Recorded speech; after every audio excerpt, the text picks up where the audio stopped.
one heading to turn 3 at Talladega. Can't stop me out, can't stop me out. Shots fired on me. It's a dash for cash race. Big cash on the line. Anything goes. You better be amped up.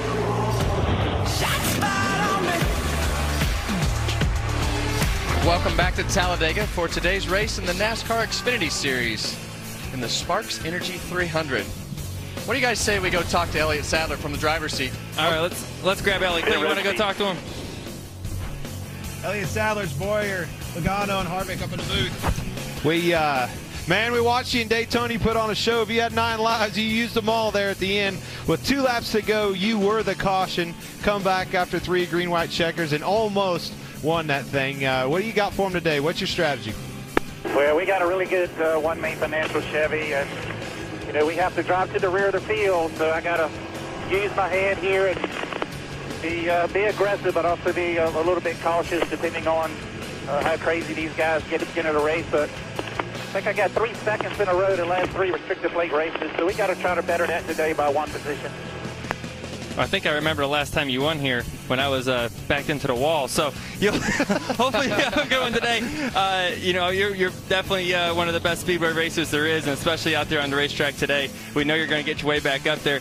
Do you go right off the bat, or are you just going to feel it out, see what the track and the pack looks like, and then try to pick your way through? Well, I'm going to kind of try to see what the pack looks like. Practice yesterday was a lot different than what I was used to. There was a lot of yellow bumpers out here, and trying to figure out who can do what and the experience of these guys. So if they want to be too aggressive too early, I kind of got to take my time. But we're kind of going to play it by ear. We know we want to be in front of the mess if it happens, Joey. So, you know, we just got to play it by ear, see what it goes. I know we're going to have good pit stops. We got a really fast car, but you got to have something at the end to make it happen. And hopefully we'll play our cards correctly and be there when it counts. And hopefully you guys have fun in the booth today and do as good a job as you did last year. And I don't know if one of y'all can take care. I don't know who's responsible for taking care of Cliff for you, but good luck today. We need all the luck we can. We know you're going to do a good job. Keep them tight down there and do a good job. We'll talk to you later. Have a good one. All right, thanks, guys. All right, guys, let's go down to our pit reporters. And our first one, Eric Jones. Hey guys, I'm down here with Christopher Bell's team, and really interesting story for him, coming off a lot of momentum at Richmond last weekend with his win. But back to Daytona earlier this year, only ran 11 laps before getting caught up in an accident. So not a lot of experience in these race cars on the restrictor plate track. So I'm excited to keep an eye on him today and see if he can make his way to the front. Ryan? Hey everybody, I'm down here at the 22 pit, and Austin Cindric starting 11th today, and first time ever here in an Xfinity car at Talladega, and he had some trouble at Daytona earlier this year, getting caught up in a wreck, but they're really optimistic about today. This team has won with 3 different drivers this year, so hopefully Austin will make it 4. Bubba, what do you got? Hey guys, I'm standing here in the 21 box with Daniel Hemrick. We heard from the rear of the pack with Elliott Sadler, but let's leapfrog to the front with Daniel Hemrick, see what their team has for today, if they have the mental toughness to survive 113 laps here at Talladega. Back up to you guys in the booth. Well, technically, Mr. Wallace, Elliott Sadler is in the front of the pack, but he will race from the back of the pack. But hey, that's okay. We know you still have your rookie stripe. Here you see our race analysis.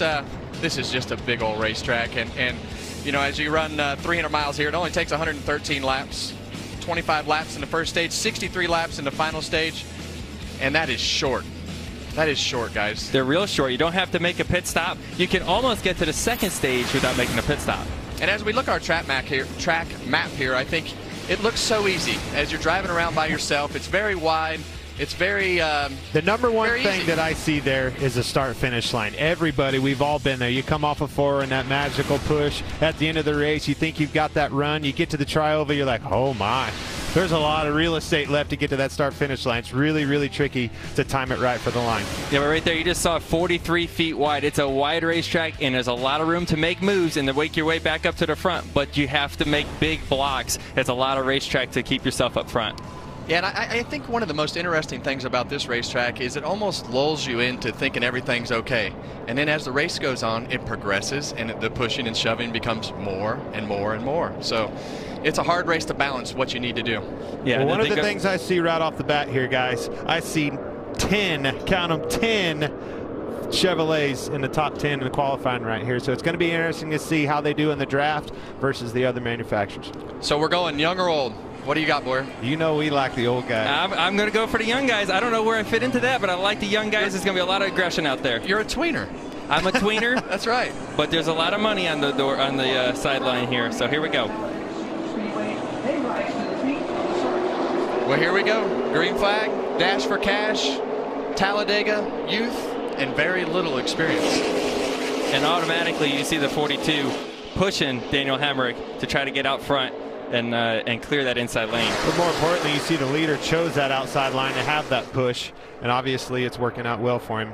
And that's what those restarts are all about. I think, Kevin, you pick the car that you feel like is going to give you the best push, and maybe not the inside or the outside, it's whoever is behind you and where you line up. And we see Daniel Hemrick at the front of the pack already kind of leaning towards the bottom a little bit, back to the top. We know we changed the noses. Earlier this year in Daytona was when they first premiered it and started it, but these bumpers used to hook right up and you'd push each other. Now it's harder to get to. It's more like the Cup cars. There's that imaginary bubble, I call it, and as the cars get closer to each other, it kind of slows down the car behind and pushes that lead car up ahead. So the blocks actually happen a little bit slower now than what they used to. You guys were putting on a clinic in Daytona, those blocks. It was fun while it lasted, wasn't it? It was a lot impressive. of fun. We had a good time. But right off the bat, you see some three-wide action. You see those cars in the back. They're going to be anxious. And there's Elliott Sadler up there already trying to make some moves because he wants to get out of that hornet's nest as quick as he can. And I just happened to be looking into turn 2, and it looked like Elliott Sadler was running 20 miles an hour than the rest of the field with that momentum from the back of the pack, because that's one of the things that happens at the beginning of these races is you get that huge momentum from the back because everybody's on different agendas, and especially when you have a fast car like Elliott and you come up through there like, oh man, I got him. Yeah. And Elliott Sadler, he's got so much experience. He can make some very aggressive moves and know that someone will go with him because people are going to follow the cars they feel most comfortable with, and I don't think you can follow a better car than Elliott Sadler out here today. The biggest thing I see right off the bat watching these cars is just the width. How much wider this track is than what we saw in Daytona with these restrictive weight tracks. It enables Elliott Sadler, as you see right here, coming up through the middle comfortably and making moves and making passes to the front. And I get the feeling that he knows we're watching because, I mean, that's not normal Elliott's style as he would come from the back. Usually he'd sit back there and kind of ride. But is that just a confidence thing? You think he's that confident in how fast his race car is? I think so. Right there, you see just, the 51 left the door open. Boom, he's just going to take it when he gets those opportunities. And he knows there's stage points on the line. He's racing for a championship, and he's already up into a lot safer place than what he was when he started this race. And that's the one interesting thing as I looked at the stage points last night, and they brought it up in the production meeting. It's kind of 50-50 on whether they race for stage points because we have a lot of guys that come from the Cup Series and part-time guys. And Elliott Sadler's one of those guys that needs the stage points because they add up fast if you don't get them. And if you look at his points, it obviously shows that he has been able to capitalize on that and gather way more than everybody else. And I think when you're at these super speedways, there's no telling that you're going to get points later on in the race. So you have to almost get those guaranteed points while you can. Yeah.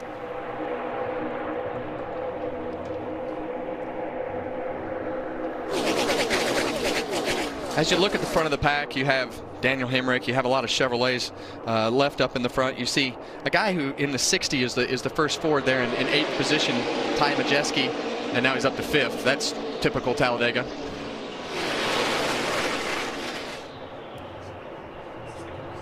Well, here we got to look at the 60. This is where bump drafting gets a little bit risky. And you see the 60 get a little loose there. Elliott's smart enough to back off as soon as he gets there. But that's something that, Clint and Harvick, you guys know, you got to get to that right side a little bit and still allow a little bit of downforce on that car. And here you see a push for John Hunter Nemechek from Justin Allgaier. Now there's a guy, Justin Allgaier, that knows how to draft. He's always up front at these racetracks. And he's in one of those junior motorsports cars. We've seen it time and time again over the years that those cars are extremely strong. You saw that right there. So one slip up, it kind of stacks everybody up, and away that outside line comes. And look at the momentum they lose. They just keep eating them up left and right. And that middle became the sucker hole. I've heard Darrell Waltrip say that several times. The middle became the sucker hole for the 42. And you see these cars back here of Ryan Truex and Elliott Sadler, how tight they are right there. They're building that energy, and it's going to push them ahead unless Ryan Reed just steps out and goes for it right here. And we'll see if he gets any help. And I see Ryan Reed up there on the inside, and I think as you look at his super speedway results at Daytona, they're the exact opposite here. And a lot of times that's just dumb luck. But, Talladega has definitely not been the finishes that he's been looking for, because really everybody in this race looks at this particular race as, this is my weekend. This is the chance I have to win a race. And from first to 40th, everybody in this race truly believes they have a chance to win. And I believe that they do.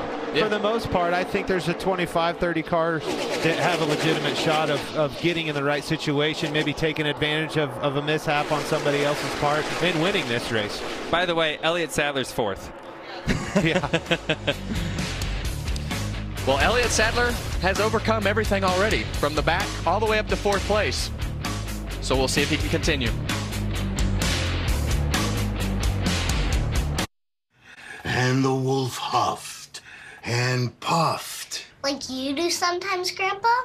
Well, when you have COPD, it can be hard to breathe. It can be hard to get air out, which can make it hard to get air in.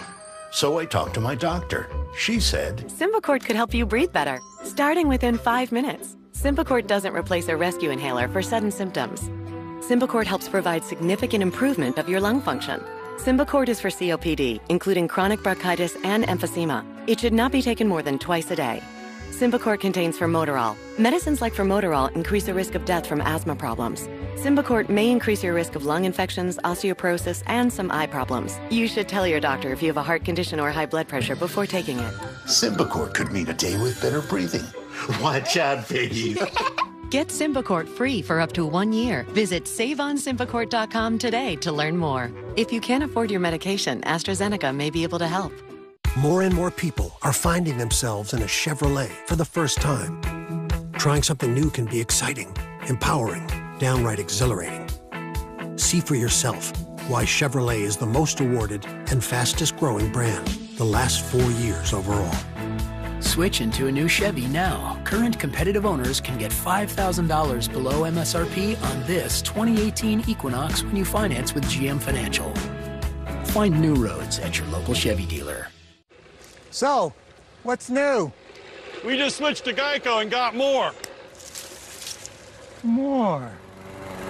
They've been saving folks money for over 75 years. A company you can trust. Geico even helped us with homeowners insurance. More sounds great. Gotta love more! Right, honey? Geico. Expect great savings and a whole lot more. Springtime is the time to buy a new Polaris. Right now, the world's best-selling side-by-sides and ATVs are priced to move, with rebates as high as $1,200. Get rolling at Polaris.com. Delivery should look like this. Crisp leaves of lettuce, freshly made dressing, clean food that looks this good. Eaten at your desk. Panera. Food as it should be. Now delivered. NASCAR Xfinity Series Racing is sponsored by Geico. 15 minutes could save you 15% or more on car insurance. Race strategy going into turn 1 is to make it to turn 3, and if I can do that for every lap, I'll be good to go for the race. With the restrictor plates, we're coming up to speed, so you're kind of thinking of that first strategy of what's going to happen going into turn 1. We might just fall to the rear and let everything kind of play out. It's going to be so fast and exciting. Hope we can just be there at the end. A lot of unpredictable this weekend with the only Xfinity drivers in the field. I feel like that's the strategy of the whole race. Everybody's strategy is different. It seems like a lot of them are just trying to stay alive. Yeah, It's not crash. Based upon Daytona and the Daytona race last year, you know, I think it's probably a pretty good strategy. I like Ryan Sieg's strategy there. Let's just try to make it and survive here. And it's kind of what we see right now is everyone's freight training it up against the wall, running a bunch of speed, trying to click some laps off, getting closer to the end of the stage, and then the intensity will definitely pick up. Mr. Wallace, what do you have on the one car for us down there? Yeah, well, we heard how aggressive he was. To see how the pack was. We know it's pretty easy coming from the back to get up inside the top 10. And once you do crack the top 10, you see a little bit more bold moves of blocking and becoming more aggressive when you get there. But the one car is pretty happy with his car. He said he likes the ride for whatever that means. Ryan, what do you got? Yeah, I got a little bit on Ty Majeski. It's his first ever time at a restrictor plate racetrack. Things got a little bit hairy for him, and he said he had to bail out. So he's really trying to get with his spotter, trying to figure out what he's doing right and wrong, and just trying to learn and log some laps right now. Hey, Blaney, feel free to look at the camera when we're talking at you next time. Oh, I didn't know it was on me. Hey, Blaney. Hey, guys, I got something on the 60 at Ty Majeski. Well, you look comfortable. I was looking at the big screen. I was watching the race. You know, as a competitor, if you're up front, you kind of like this single file when they get up there against I call this the Dale Jr. line, you know, and get up there and run like this. But as a fan, even in the booth already, I'm like, hey, man, I want to see some moves. And, Kevin, I know you don't like this either. If you're back there either farther than fifth, you're going to make a move to the bottom. Well, let's go down to Eric Jones. And, Eric, please look at the camera while you're giving your report here. I got to find the camera first. But no, Tyler Reddick, he's a good super speedway racer. Won Daytona earlier this year. Won in the truck series as well a couple years ago at Daytona. He's content right now just riding in line. Seems to be happy with how his car is driving and looking to make his move here later in the race.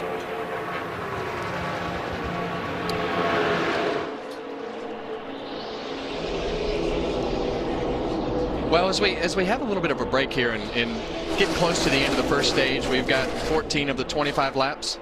Let's go down and see if there's anything happening in the hotel. I don't want those guys to go to sleep down there. Oh, we're not. We're not. Ricky and I are in the hotel. Actually, what I was thinking is they single filed out, and I'm not sure if that's a smart move, Ricky, because this stage, as you were telling me, you can make the whole stage on gas, so we will not see a pit stop in this stage if they stay green. Yeah, they're going to get spread out, obviously, here before too long, but I think one of the things that I studied all night long, Larry Mack and I stood up all night studying our notes, 5 Chevrolets in the top 5. They've only won 2 out of the last 10 races of the Chevrolets, so they're looking to get back to victory lane.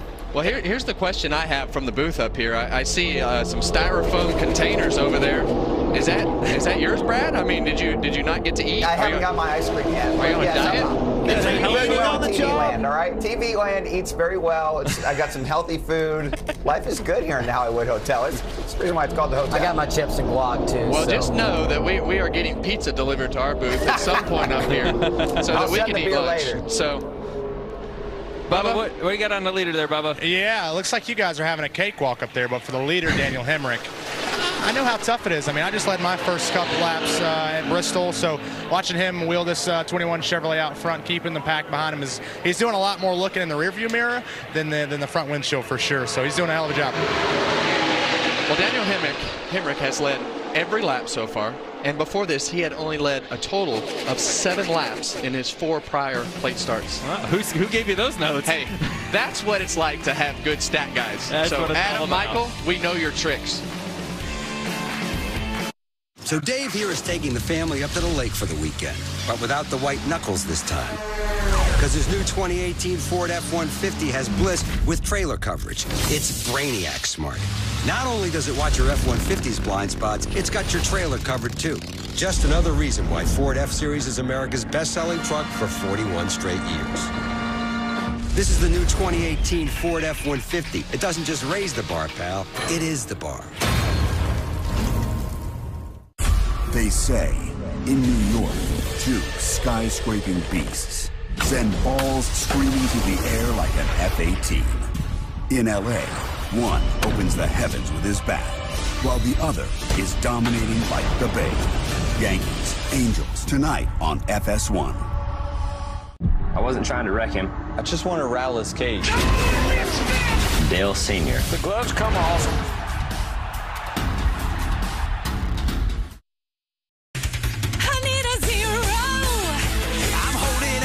Zero for my next ride. Drive new Accords, only $249 a month, 0 to its signing. Just sign and drive. Hurry to AutoNation Honda.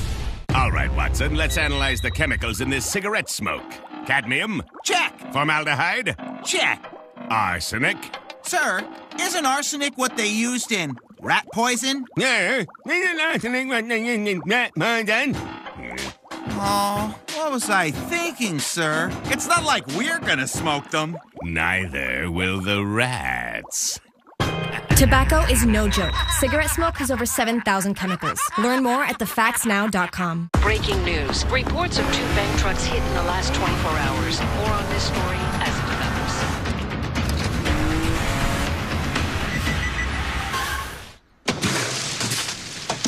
We didn't crash the Camry. Why didn't we crash the Camry? I tried. The car just stopped by itself. Fine, we'll do it with special effects. Oh, so that you'll do with special effects? Lease a new reinvented 2018 Camry LE for $199 a month for 36 months. Toyota, let's go places.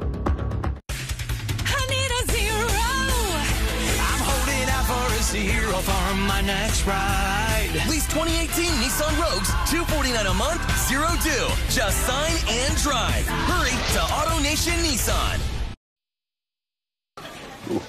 Carl, I didn't know we were having dinner tonight. You are. Dandruff. Keep dandruff from ruining date night. Carl and I go everywhere together. With Selsun Blue, it's powerful relief from flakes and itch. How could you? Selsun Blue. Aerial coverage provided by Goodyear. Everything they learn, making tires for the grueling demands of NASCAR inspires what rolls into yours. Goodyear, the official tire of NASCAR. Well, I don't know how well versed you guys are in geography, but we are in Alabama. Alabama. Long ways from Connecticut, not too far from Auburn or Alabama. And not too far from Birmingham or Atlanta. Oh. Good point, Kevin. Yeah. And I haven't seen too many Auburn fans at the 2 appearances that I've done. It's mostly Alabama fans. I heard that Larry Mack's a big Auburn fan. That's what I heard as well. That's what I've heard in the past. Yeah, it goes to a lot of games, I hear. Mm-hmm. I think we had somebody visit Auburn this week, didn't we? I think Eric Jones. What's up, guys? I'm here today at Auburn University on my college extravaganza tour. I stopped to Talladega today, so it should be fun. Follow along.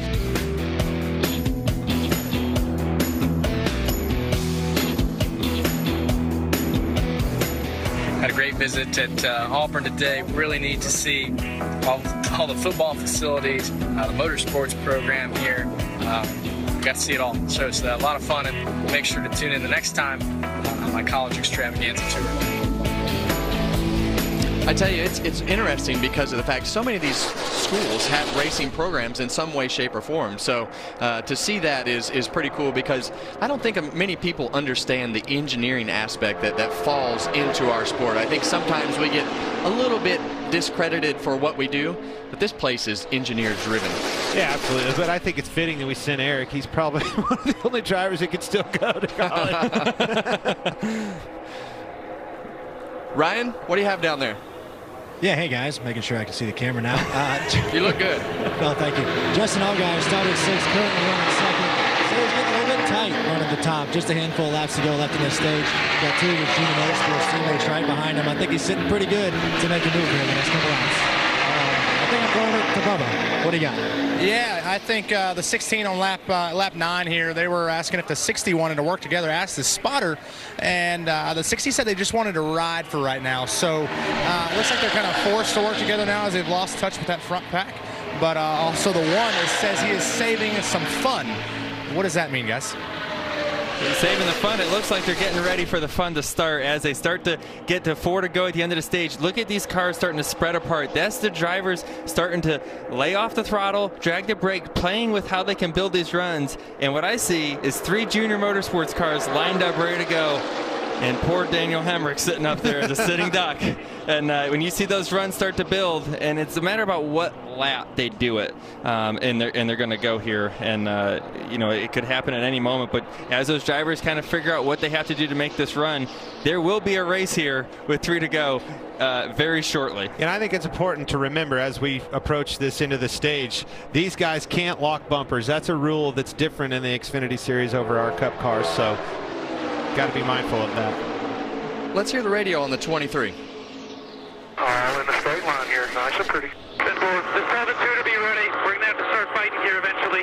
Yeah, I'm talking with the 20 here. He's going to wait like 2 to go. That's what his plan is, and then take it to the front. There's times that I think 2 to go happens soon. Look at him already trying to. And there's Elliott Sadler gets shuffled out of this pack, trying to follow his teammate. He gets shuffled out. He finds a hole. That was a lucky break for him. He was going to go all the way to the back of that. I think he made a hole. Yeah. It wasn't really there, but you can see him. I agree with you.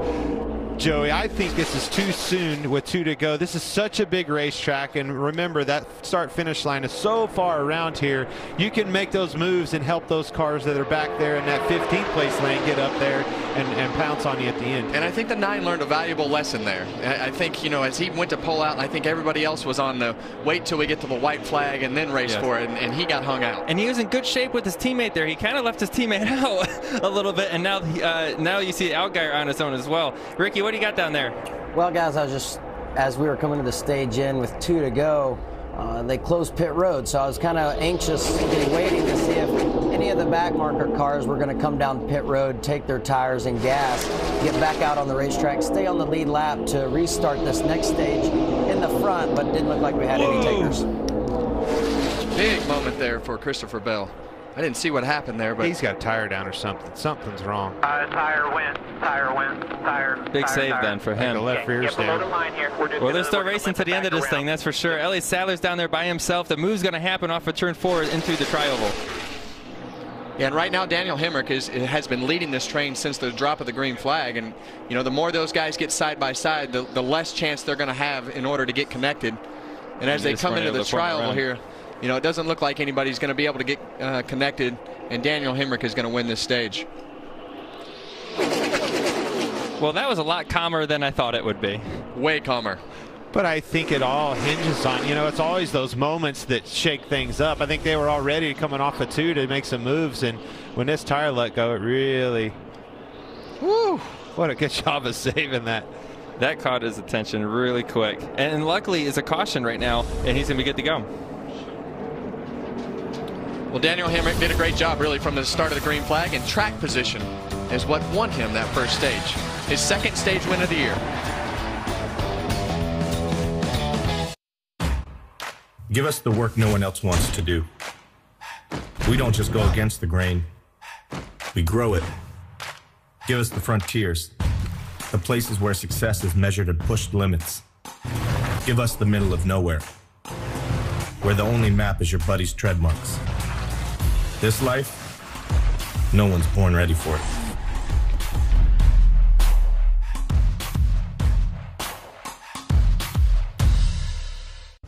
Ladies and gentlemen, the extra crispy kernel. Bronze and golden, new and tasty. Cut to close-up of the crispy kernel. That's the name of the sandwich, because it's extra crispy like me. Cut back to the sandwich, then cut to me. Cut close on the sandwich, cut close on me.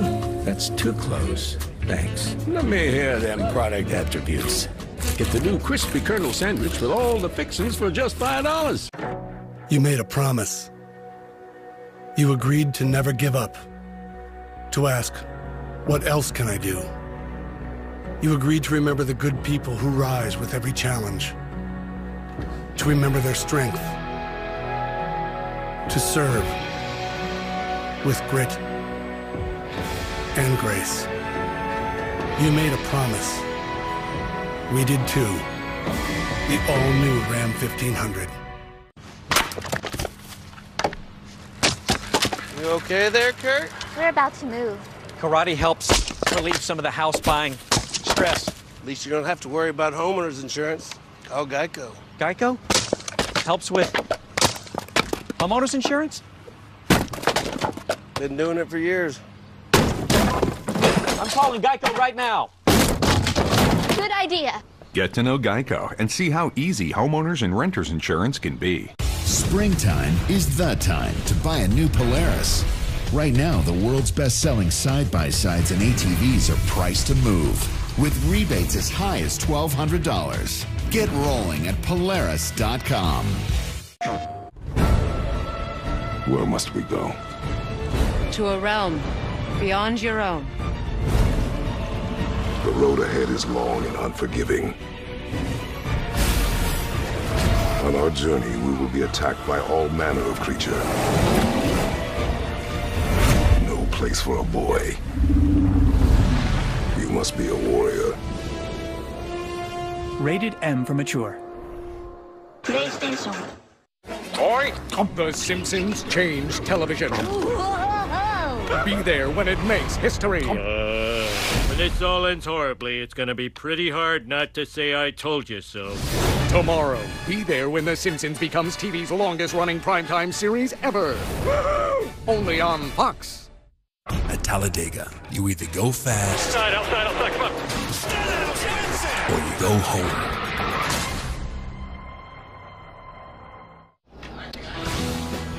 Well, on this date, April 28th, we had our first commercial flight across the Pacific, which, that's pretty cool. It's a big deal. Yeah. Jacques Villeneuve wins his first F1 race in 1996. He raced some NASCAR. He was aggressive. And we have Chubby Johnson here, who before he ran a marathon every week. Jimmy Johnson I didn't even recognize the guy, did you? Well, he's probably out there running somewhere in the infield right now. Do you know what else happened? Motivation. You know what else happened on this date? Bobby Labonte won his only Xfinity race at Talladega. And do you know who he was driving for? Oh, yeah. Good point. That's pretty cool. That was you. It's been a while. It was your car. Yeah, that day he was driving the number 77 Dollar General car, I believe, and I think the 33 car pushed him. How many cars do you think you donated to this facility over the years? Oh, we donated a bunch. And let me tell you something. One time I had this guy drive my car at Dover and about flipped over, and the spring flew out of this guy's car and hit our pit box and broke a kid's leg. I don't remember. I think I was involved in that crash. Yeah, you're the one that crashed together. Yeah, Carl wrecked you, and I was the innocent bystander thinking they're going to wreck each other, and I'm going to slip up here and win this thing. Yep. Boy, I was wrong. Your tire rubber marks were on my seat. Hey, boys, I remember that. We're pitting. All right, here we go. Bubba, you're first, bud. All right, as we have the 11 Chevrolet of Ryan Truex coming down pit road. He said his car started off a little bit darty, but it got better. So they're doing right sides and fuel. And while the stage winner, Daniel Hemrick, said his car is all good, they're just doing 2 left side tires and fuel, and they're going to ship it. Off to you, Ryan. Yeah, I talked to Jason Burdett, the crew chief for Justin Allgaier. They're just going to do gas only on this stop. The car was handling pretty good. They're going to do some rounds in the back. What do you got, Eric? The 19 of Brandon Jones, he's been really happy with his car. It sucks up better than it really needs to, and his handling hasn't been any issue all today. 2 tires and air away. Well, we see a lot of varying strategies there, and the one thing I did notice there were a lot of locked up tires. Go ahead. 20 car here just missed his box.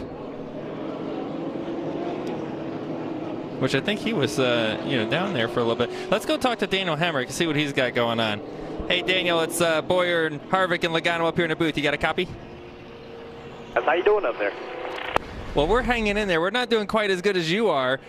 You look pretty fast up there. It's we thought you were going to be a sitting duck with those 3 junior motorsports cars back there, but they broke up, it seemed like, and you were able to hold them off. How you feel about your car? Pretty good right now. I saw the teammates back there. Team Doves, I thought maybe if I got the top and kept the momentum up, it'd be something for me to get a run. So it worked out.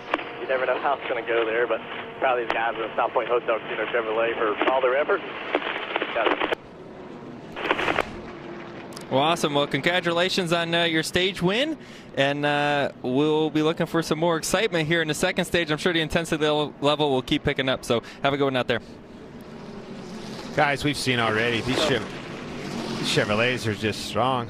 Looks like the 20's still working on that left rear. What do you think, Kevin? Maybe probably knocked the brush panel out. The one thing that was interesting to me is just the fact that they didn't pit when they had the flat tire. He rode around for a lap or 2. And probably paying the penalty now. Eric, what are they saying on the 20 down there? Well, I'm down here, and they've had an issue. When this tire went flat, it actually wrapped up around the brake lines, and they've had an issue making sure that they aren't going to have any brake trouble here as the race goes on. So definitely a big problem, not something you want to see happen here at Talladega. Yeah, and that's one of the biggest dangers with a flat tire and that cap coming off and riding around more and more. It winds up tearing stuff up. So we'll see how that affects the 20 when we come back. More and more people are finding themselves in a Chevrolet for the first time. Trying something new can be exciting, empowering, downright exhilarating. See for yourself why Chevrolet is the most awarded and fastest growing brand the last 4 years overall. Switch into a new Chevy now. Current competitive owners can get $5,000 below MSRP on this 2018 Equinox when you finance with GM Financial. Find new roads at your local Chevy dealer. Give us the work no one else wants to do. We don't just go against the grain. We grow it. Give us the frontiers, the places where success is measured and pushed limits. Give us the middle of nowhere. where the only map is your buddy's tread marks. This life, no one's born ready for it.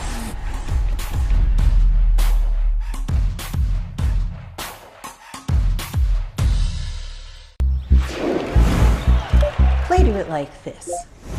Here we go, come on. They can see us coming from a mile away. They wanna see us, wanna be us, now we don't play. Yeah, getting fancy and they can see we got a groove, making you move, now come on, get on your feet. It's like 1, 2, what's the move? I got 2, 3, follow me, I got 4, 5.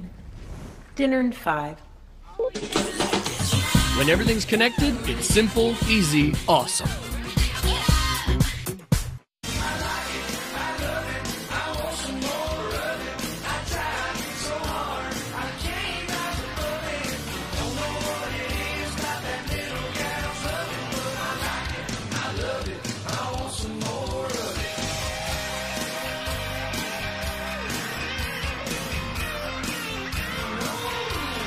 We know you love it, so get more of it with Applebee's new, bigger, bolder grill combos. Now that's eating good in the neighborhood. My heart's a racing.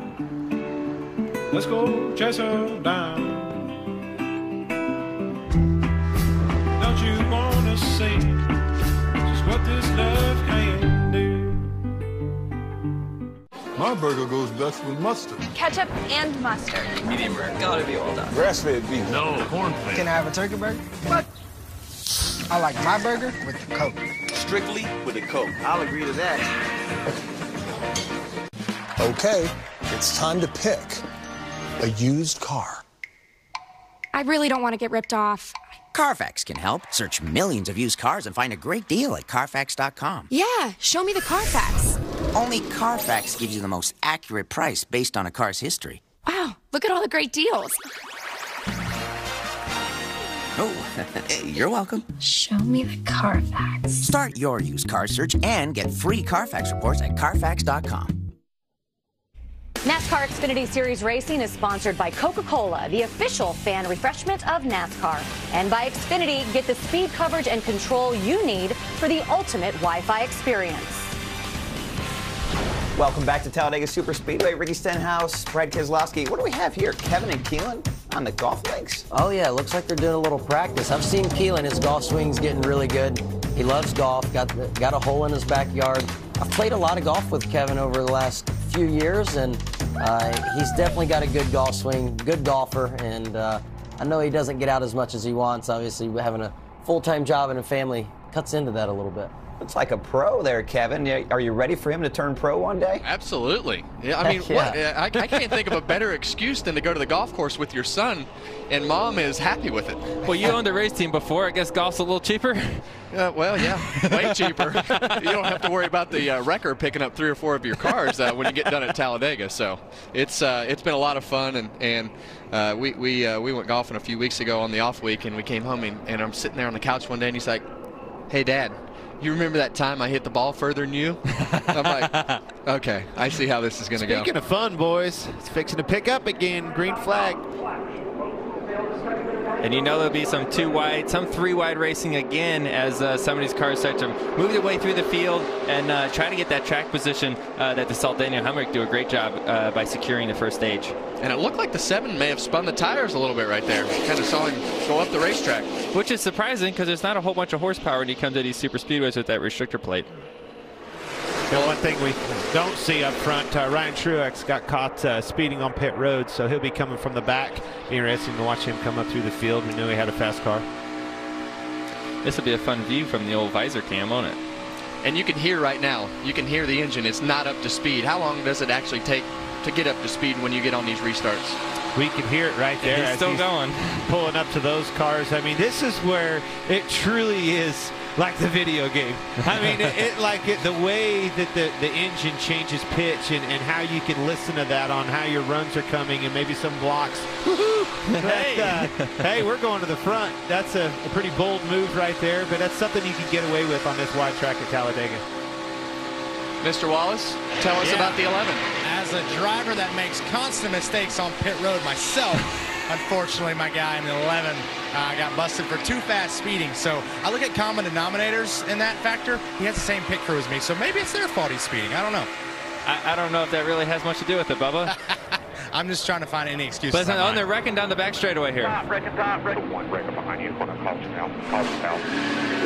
Oh, and you see the 11. There you see the pit penalty got him in the back there and got him in this crash. A couple of big hits right there, too.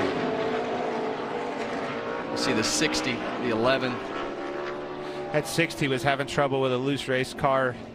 We'll have to watch the replay here, but he had a loose car on the first stage for sure. And 60, that's Ty Majeski. I think that's his second start, I believe, in the Xfinity Series. And you guys you see here, you hate that, but we've all experienced it. You make that mistake and have a mishap on pit road, and it'll bite you.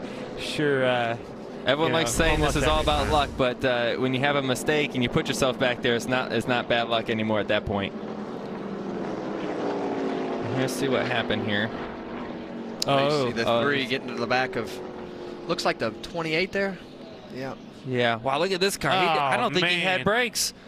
Holy smokes. He come barreling off in there. That was too bad. You know, Ryan was actually about through that thing, and the 60 car kind of come back down in front of him. But that's what you got to be careful of as a race car driver is, you know, when a wreck happens like this, as you can see, it doesn't take much. And at that part of the racetrack is probably where the cars that are most unstable as that banking goes away and you're still got a little bit of steering wheel angle in the car. You're still turning a little bit, and the car's right on edge, and it doesn't take much, and then off it goes.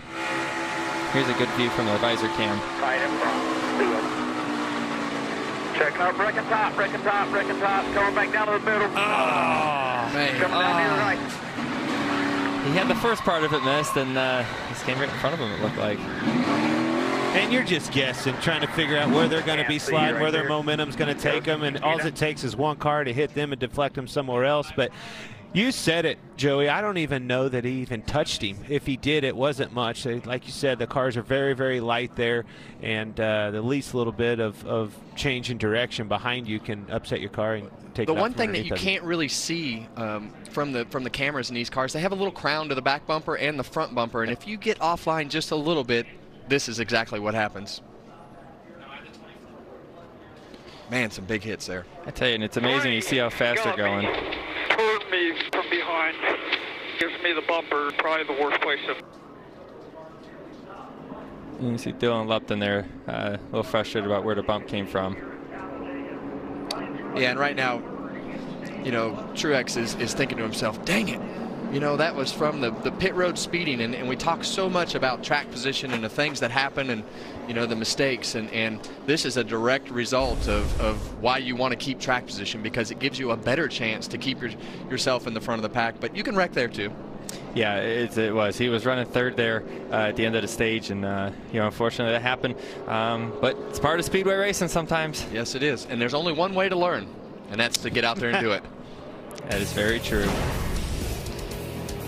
Well, we've had our first caution for an accident. I would say most likely it won't be our last. It's the Ram Spring Sales Event. So long live the heavy-duty trucks with best-in-class fifth-wheel towing and a proven Cummins turbo diesel engine. Long live dependability. And long live the heavy-duty truck that helps those who help others. Hurry in during the Ram Spring Sales Event. June 13th. Oh, there's a mouse in here. The clock starts ticking. Ladies and gentlemen, forks down. The restaurant is closed. I've only got 24 hours to turn this business around. These restaurants are on the brink. Don't say I gave up! Your kitchen's a war zone. I'm about to lose it all. Can Gordon save them? Look at that. Do you want my help? Yes, I do. We're going to put this thing back on the map. 24 Hours to Hell and Back premieres June 13th on Fox. Spring has sprung, and so have the RVs. Visit Palm Beach Outlets this Friday through Sunday for 3 big days of big RV savings on hundreds of new and pre-loved RVs. Free admission, free parking. Hurry to Palm Beach Outlets this Friday through Sunday from 10 to 5.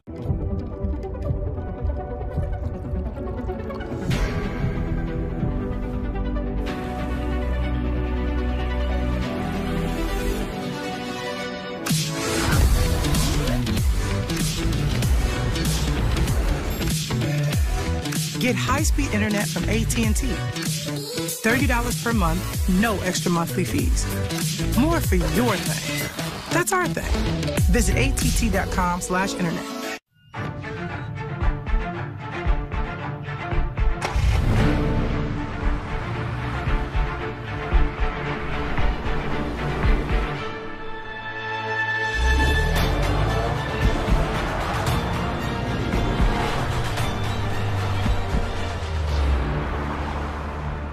Introducing the most advanced Infiniti ever made. The all-new 2019 Infiniti QX50. Visit your local Infiniti retailer. Spring has sprung, and so have the RVs. Visit Palm Beach Outlets this Friday through Sunday for 3 big days of big RV savings on hundreds of new and pre-loved RVs. Free admission, free parking. Hurry to Palm Beach Outlets this Friday through Sunday from 10 to 5. A family search for the man who attacked their precious pet. Monday at 10. Joy, what's up? Hey, Thomas. What you doing? Mother's Day shopping. Okay. Any ideas? Well, everyone wants the iPhone, and they want it on Verizon, America's largest, most reliable 4G LTE network. Plus, right now, you can get a great deal. I already did. It's talking about the card. Yeah, I know that. Come on. Nope. Wow. Still don't love it. Mom deserves the best, so get up to 50% off the latest iPhone on us. Unlimited is only as good as the network it's on. Play to it like this. Here we go, come on. They can see us coming from a mile away. They wanna see us, wanna be us, now we don't play. Yeah, getting fancy, as you can see, we got a groove making you move, now come on, get on your feet. It's like 1, 2, what's the move? I got 2, 3, follow me, I got 4, 5. Dinner in 5. When everything's connected, it's simple, easy, awesome. Welcome back to NASCAR Xfinity Series live from Talladega Superspeedway. If you're just tuning in, here's a quick repack. Elliott Sadler starting from the back, working his way up to the front. Wow, look at those moves right through the middle. That's pretty impressive, Ricky. Yeah, Daniel Hemrick, our Stage 1 winner, has led every green flag lap so far. His best restrictor plate finish was 26 so far in his career. Oh, here we go earlier in the race. Christopher Bell, flat left rear tire. What a save. Pretty impressive. He's in the pit box here trying to get that thing fixed. Having some problems with the brake lines. We'll have to see if he can rebound from this tough start. And that brings us to where we are now. Shane Lee gets into the back of the number 28 of Dylan Lupton, causing a major crash down the back straightaway. Had some casualties there. You know, one of the things that I look at in this wreck is you know, I know Ryan Truex is probably kicking himself right now for the mistake he made on pit road that got him there. But the bummer thing for Ryan Truex is this will be his first finish outside of the top 15 this year. Ooh, big hit here, too. Right in the side of Ty Majeski. So far, it looks as though everyone was able to get out of their cars, and we'll hopefully catch up with them from the care center. Involved in the wreck, Ryan Truex, Kaz Gralla, Dylan Lupton, Chad Fincham, Ty Majeski, and Spencer Boyd. You see the tow truck bringing the cars into the garage. These guys are done for the day. So, Ricky, halfway through Stage 2, lap 12 of 25 here under yellow. What stood out to you so far? You know, I think for me, I haven't really seen many Xfinity races go single file that early for that amount of time. And, you know, I think Daniel Hemrick's doing an awesome job up front, making sure that those guys stay in line behind him. For you, as a 5-time winner here in the Cup Series, first, also an Xfinity win, what do you see out of this? You know, Daniel Hemrick leading the race. What can he do to stay there? Well, what I see out of Daniel, he's managing the lanes pretty well. He's running the top, trying to block the big runs from coming behind him. That's always really important here at Talladega. But he hasn't made any mistakes. You talked about the speeding penalty on pit road, just absolutely killed Ryan Truex's day. But he hasn't made any of those mistakes on the track or on pit road. That's big. But I believe we have his crew chief to talk a little bit more about it. Yeah, I'm here with Danny Stockman, the crew chief on the 21. Danny, your race has been going okay from here. What are your concerns as the race plays out? Well, you know, I don't really have any concerns being the leader. The concern is getting back in traffic and have happened what just happened. But the South Point City Light Shine Chevrolet has been really fast this weekend. We've been tuning this car up for the last few years, and we're just trying to get Daniel as much experience as we can, and he's doing one heck of a job today. And it's just a testament to everybody at RCR and ECR for the cars they build, and we'll see if we can't get it done today. All right, good luck to you guys. Right back to you guys in the hotel. As Danny said, Daniel Hemrick off to a great start today. Second stage win of the season, but perhaps not off to a great start is Ryan Blaney with Ryan Truex in the Care Center. Hey guys, I'm here with Ryan Truex. Unfortunate ending to the day. Looked like you had a really fast car. Talk us through what you saw. Well, I got us in trouble by speeding on pit road, so that's 100% on me. Just messed up. But yeah, I don't know, man. I saw the 24 get squirrely or something. I just checked up and went low. I had one cleared. There you go. This is a good view. Of course, I got this camera when I got to avoid all this. So I'm just checking up here. And I missed him, and yeah, 60 just spun back. I thought he was gonna stay up, and he didn't. So tough day. Thanks, Bar Harbor, Sea Watch. It's Talladega, man. We had a fast car, and fortunate that we can't race for a win with it.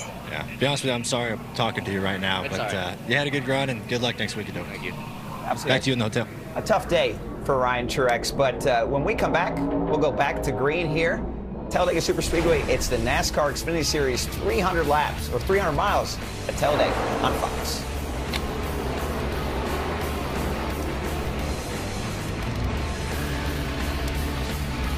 So we swapped your car out for the all-new Chevy Traverse. Yes.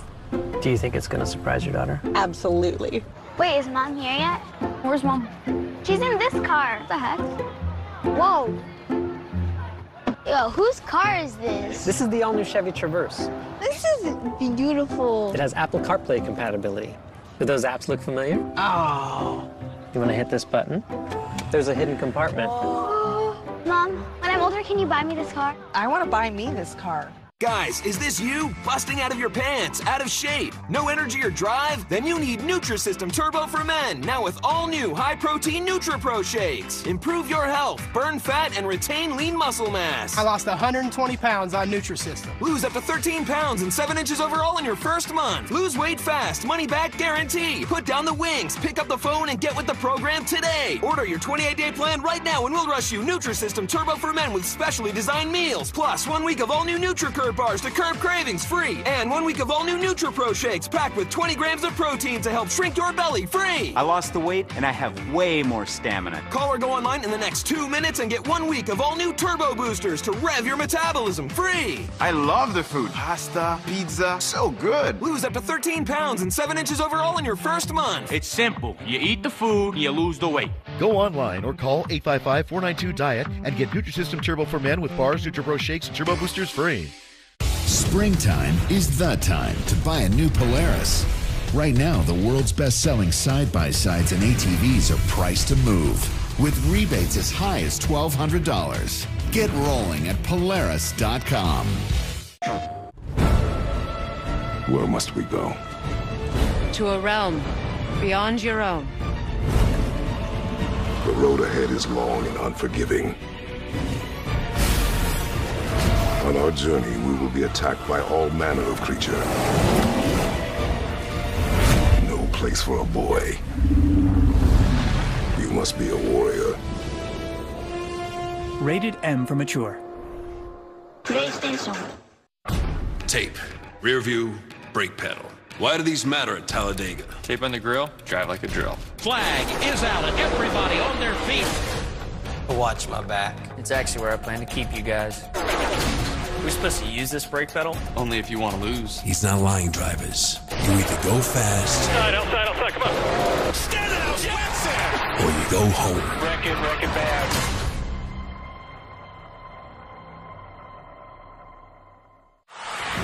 MLS Soccer Sunday.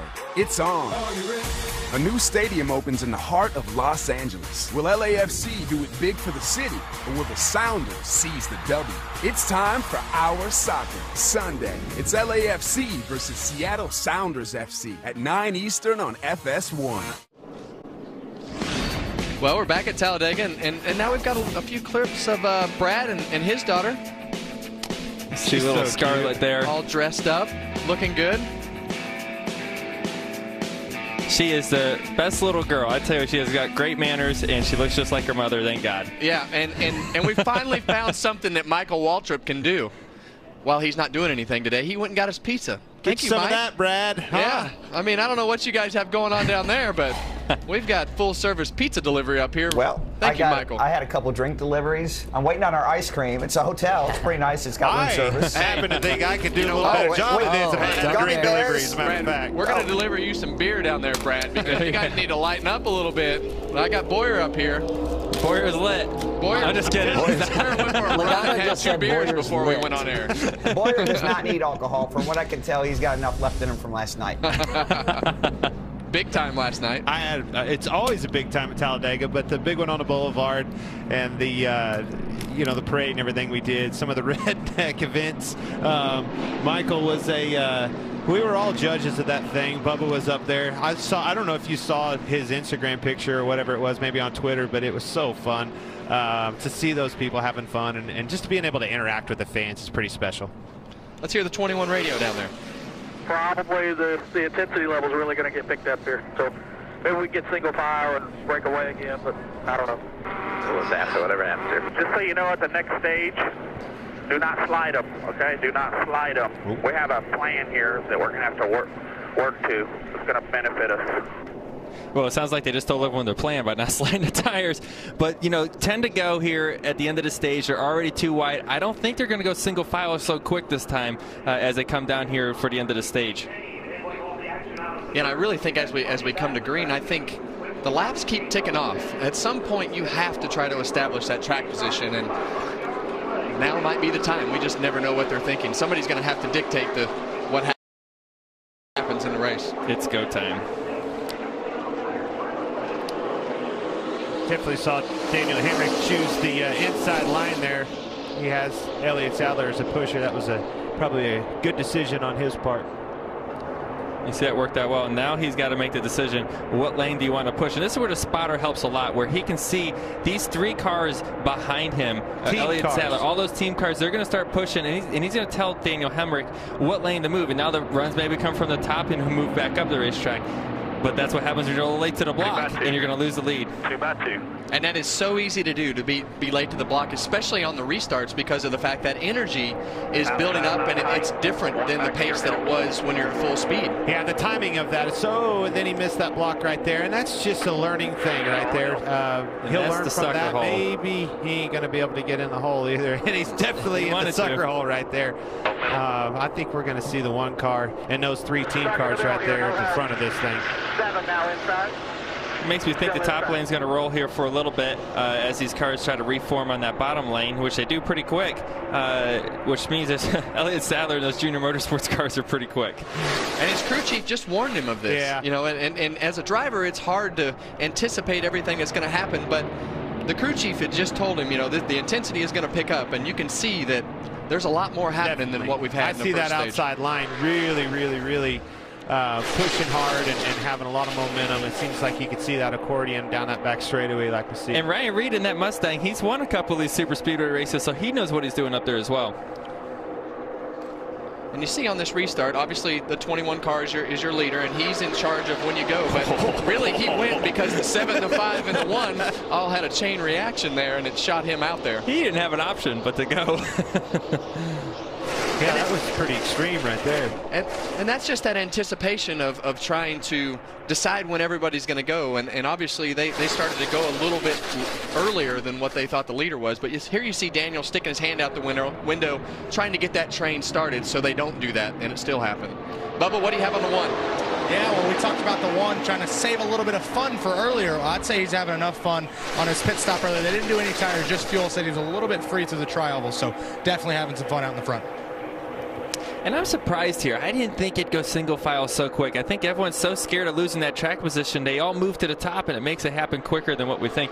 Blaney, what do you got down there in the Care Center? Hey, guys, I'm here with Dylan Lupton, and unfortunately, it looked like the 3 just got in the Alpha 2 where you lose that bank and it got you crossed up, and it seemed like it was kind of game over from there. Yeah, it's unfortunate to be out of the race so early. Yeah, we're on that restart. We're on the high side, and the 3 was just right on me coming off of turn 2, and you lose a little bit of banking there. And with him on me, I just got me sideways, and it was hard to keep it going straight after that point. So I'm just It's disappointing that our number 28, technology partners Mustang is out. I think we could have had a good run, but that's just how super speedway racing goes sometimes. Well, I hate to be talking to you out here if that's any consolation. Good run today. Hopefully next week's better for you. Back to you guys in the booth. And that's tough for these teams. You know, you see so many of these guys that make the commitment to come here, race every week, and they come to the super speedway thinking that they have a chance to win and get a great finish. And that's tough for those guys because a lot of them don't have the budget to wreck and rebuild these cars. And so much emphasis into these race cars, making them, you know, aero as good as you possibly can. Trips to the wind tunnel, countless hours fluffing and buffing on these race cars, and to go out there and get it all tore up where you can't even bring it back for another event. It makes it very, very taxing on those smaller teams like that. See a little gap here starting to form between that first pack and second pack. And, you know, as I look there, I see the 21 back there trying to make moves, and it just seems like nobody wants to follow him. Eric, what do you have? Guys, I'm down here in the 9 pit box. Tyler Reddick has had some voltage issues earlier in the day. Has seemed to have fixed those by turning his AC off, but as you know, I don't think that's necessarily something you want to do as a driver. I was in Chicago last year and ran about 400 laps or 400 miles with no AC. And today in Talladega, as hot as it is, it's not going to be very fun for him. Oh, toughen up, Eric. But this place is tough because the air just does not. It seems like the car just gets heat soaked, and it just is hot on these super speedways. And guys, one thing I see out of Reddick right here in the 9 car is him dipping down and trying to run that low line as he got into the corner. That's how they're going to catch that front pack and pull back up on them. Ryan? Hey, guys, I'm here with Ty Majeski. Unfortunately, you just got hooked, and that's the worst feeling. But you had a really good run today. It looks like you were learning more. Talk us through how your day was. Yeah, we just my teammate and I were trying to play it safe in the first stage. We got a comfortable spot between those 2 packs, and we're just riding. We're just going to try and make it to the second stage and go racing from there. And unfortunately, that didn't happen. Can't thank everyone enough at Roush Fenway Racing and Ford Performance for giving me this opportunity. We want to come out here with a good run today. It hasn't been the start that any of us wanted for the 60 car, but just unfortunate end to the day, and we'll go get them at Dover. Yeah, well, good luck at Dover next week. Back to you, boys. Well, we see it feels like the energy in that front pack is a little bit different than it was at the end of the first stage. And I feel like right now Daniel Hemrick feels like his car is so fast that he's trying to make something happen. And every time it kind of gets him shuffle back a little bit. Yeah, your patience definitely, starting to run out. You have 4 to go to the end of the stage. You're sitting back there. You're almost at the tail end of that pack anyway. You think, well, what do I got to lose? And you see Daniel Hemrick keep making runs down in the bottom, trying to make it happen, but no one's going with him right now. And you see that second group kind of fall apart as that happens. Bubba, what do you got on the 21 down there? The mistake that he made, the misjudge on the block, and you look at the mistake that the 11 made that really cost him his race. So hoping for a better outcome for the 21, but he's trying to make moves, trying to make something happen. I think he's got a little bit of confidence from that first stage win to see who will work with him to learn for the end of the stage, into the race. Well, right now he's learning that nobody will work with him. That's what I was going to say. Ricky, what do you have on strategy down there? Well, I don't really have much on strategy, guys, other than looking at, one of the cars in the top 10 that started at the rear of the field, other than Elliott Sadler, is a 35 of Joey Gase. Underfunded team, running really well today. I know he's probably smiling as he's running in the top 10 right now. That is a great run for him. And something I see interesting too is these Dash for Cash cars. You see the 22 of Austin Cindric and Christopher Bell. They're running 14th and 15th right now.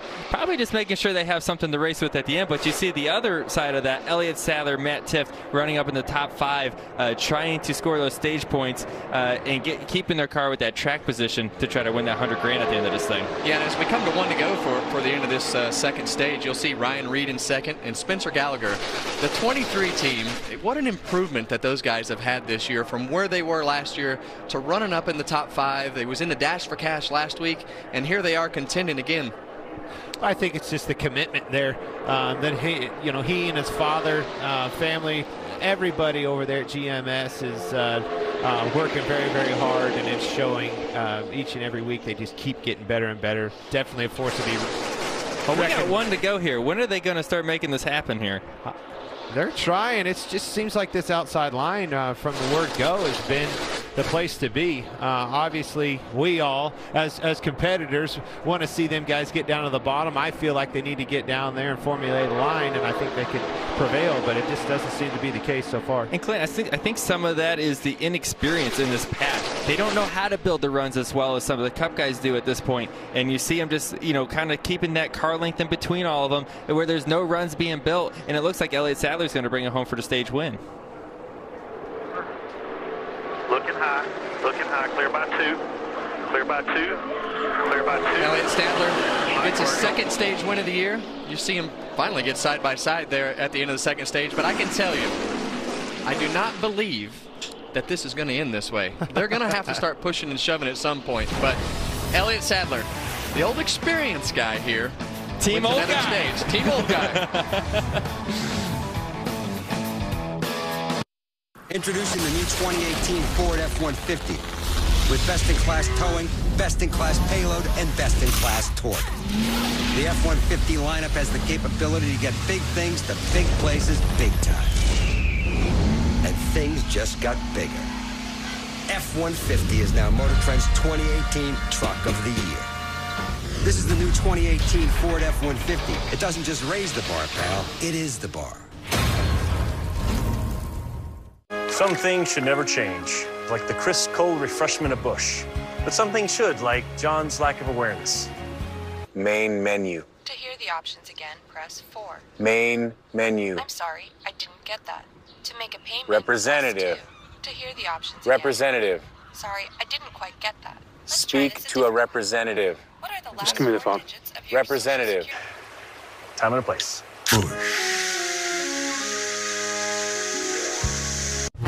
Ladies and gentlemen, the extra crispy kernel. Bronze and golden, new and tasty. Cut to close-up of the crispy kernel. That's the name of the sandwich, because it's extra crispy like me. Cut back to the sandwich, then cut to me. Cut close on the sandwich, cut close on me. That's too close. Thanks. Let me hear them product attributes. Get the new crispy kernel sandwich with all the fixings for just $5. Great. Another dead end. Sarge, I just got a tip that'll crack this case wide open. Turns out the prince at the crime scene... Did McGruffy Wuffy get a tippy whippy? I'm serious. We gotta move fast before... Who's a good boy? Is him a good boy? I'm just gonna go. Oh, you wanna go outside? You gotta go tinky poo-poo. I already went, okay? In the bathroom. As long as people talk baby talk to dogs, you can count on Geico saving folks money. 15 minutes could save you 15% or more on car insurance. My heart's a racing. Let's go chase her down. Don't you wanna see just what this love can do? Joy, what's up? Hey, Thomas. What you doing? Mother's Day shopping. Okay. Any ideas? Well, everyone wants the iPhone, and they want it on Verizon, America's largest, most reliable 4G LTE network. Plus, right now, you can get a great deal. I already did. He's talking about the card. Yeah, I know that. Come on. Nope. Wow.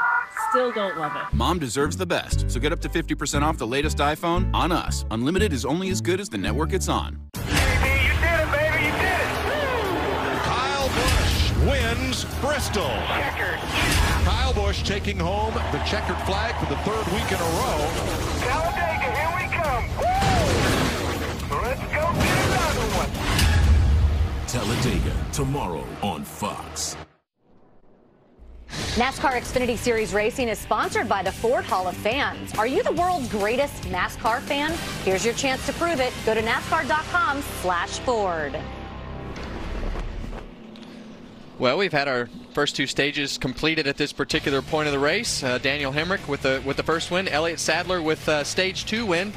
And luckily the commercial ended because it ended an argument as to whether Clint Boyer was in the old guy category or not. So, Boyer, why don't you dial Sadler up? I'm not plus 40 yet. Not yet. Not yet. They got to pit first. Oh, yeah, we'll let him do his We're a little job. screwed up. Hey, just because you're in the plus 40 class doesn't mean you have to drag me in with it. You're quickly approaching the 40 and over. Very quickly. I was telling him off the air that it's a lot nicer when Adam and Michael are up here because of the fact that they don't treat me so bad. Guys, Bubba? Yeah, there's the one car, stage winner of Elliott Sadler's having a little bit of issue with the left side of their rear deck lid. It's popped up, so they're just asking a NASCAR official here to see if they can get clearance to fix it, but I think they just got approved. You know, I bet you that came on that restart or the start when they accordioned. I saw when he hit Hemrick, his hood was buckled up, but as hard as they hit each other, I'd say he got some damage right there. Yeah, the back bumper's caved in on the car, and what that does is it usually pushes the tail down. Which usually isn't a good thing, but it's still going pretty fast. Here's a replay of that restart. You see everyone just say go before Hemrick said go. It came from the 7 all the way back there. That's just an accordion thing. Obviously, Elliott was inching up to him, and they thought that he was already on him and took off, and boy, they hit each other hard. All right, boys. Here we go. Coming to pit road. Will we see any mistakes this time? Bubba? All right, so we got the 1 and the 16 on pit road for me. Both cars pretty similar on that run there, needed stability. They did not take tires on either car. I think they're both coming in for 2 left side tires on the 1 of Elliott Sadler and both on the 16. And off to you, Ryan. What do you got? Justin Allgaier down here in the 7. They took no tires last time, going to do 2 right side tires this time. And he said the car was handling a lot better that run. So we'll see. Reporting you live from the mid-20s club. Over at Eric. We got Spencer Gallagher down here for 4 tires, and they're going to make an air pressure adjustment to help free up their exit. They've been a little tight off all day. Kevin, can you please send some pizza down? We're slaving on pit road, sweating, and haven't had anything to eat. Absolutely. Michael, you think you can take Eric some pizza? You're not doing anything anyway. You think you can deliver some pizzas there, Michael? The mid-20s club. The mid-20s. I like to say I'm bringing that in the booth here. Guys, I saw a mistake right there. Why don't you dial the old guy club up there, Boyer? Yeah, let's do that. Let's have a little fun. Elliott Sadler, it's Boyer, and the boys up in the booth. Boy, you looking good. I just got to know, how did you do that? You went from dead last to the lead, stage winner once again. Yeah, man, we got a fast race car, Cliff, and, you know, we were just able to make some good moves there at the beginning and get some track position, but I don't know, man, it's kind of scary. It's almost like it's the calm before the storm. Everybody's giving each other plenty of room and riding up against the wall a little bit. It's almost like everybody's saving their stuff for the end.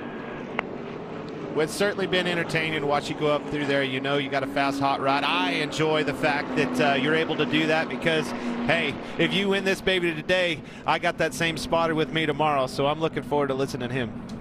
Yeah, Tim, I'm trying to get him warmed up a little bit for you today. We've got a 51 smoking down there on the bottom. Yeah, I think we blew up. Sounds like you blew up.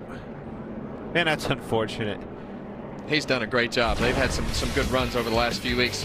When we come back from break, we will find out exactly what happened to that 51 car.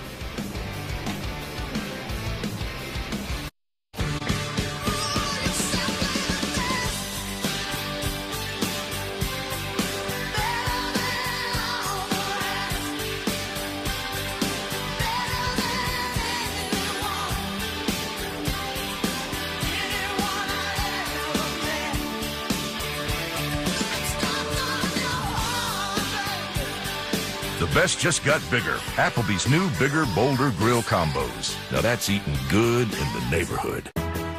People are taking steps to fight type 2 diabetes with fitness, food, and Farxiga, the pill that starts with F. Farxiga, along with diet and exercise, helps lower A1C in adults with type 2 diabetes. It's 1 pill a day, and although it's not a weight loss drug, it may help you lose weight. Do not take if allergic to Farxiga. If you experience symptoms of a serious allergic reaction such as rash, swelling, difficulty breathing, or swallowing, stop taking and seek medical help right away. Do not take Farxiga if you have severe kidney problems, are on dialysis, or have bladder cancer. Tell your doctor right away if you have blood or red color in your urine, or pain while you urinate. Farxiga can cause serious side effects, including dehydration, genital yeast infections in women and men, serious urinary tract infections, low blood sugar, and kidney problems. Stop taking Farxiga and call your doctor right away if you have signs of ketoacidosis, which is serious and may lead to death. Fighting type 2 diabetes? Ask your doctor about the pill that starts with F and visit Farxiga.com. If you can't afford your medication, AstraZeneca may be able to help. You made a promise. You agreed to never give up. To ask, what else can I do? You agreed to remember the good people who rise with every challenge. To remember their strength. To serve with grit and grace. You made a promise. We did too. The all-new Ram 1500. Give us the work no one else wants to do. We don't just go against the grain. We grow it. Give us the frontiers, the places where success is measured and pushed limits. Give us the middle of nowhere, where the only map is your buddy's tread marks.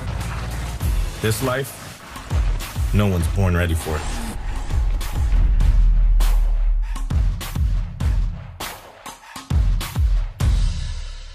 Allergy sufferers, this is truly noteworthy. For all-day, all-night relief, there's Zysol. It's just as effective at hour 24 as at hour 1. Now try it free for 10 days. Be wise all and get your free sample at Zysol.com. My heart's a racing. Let's go chase her down. Don't you wanna see just what this love can do?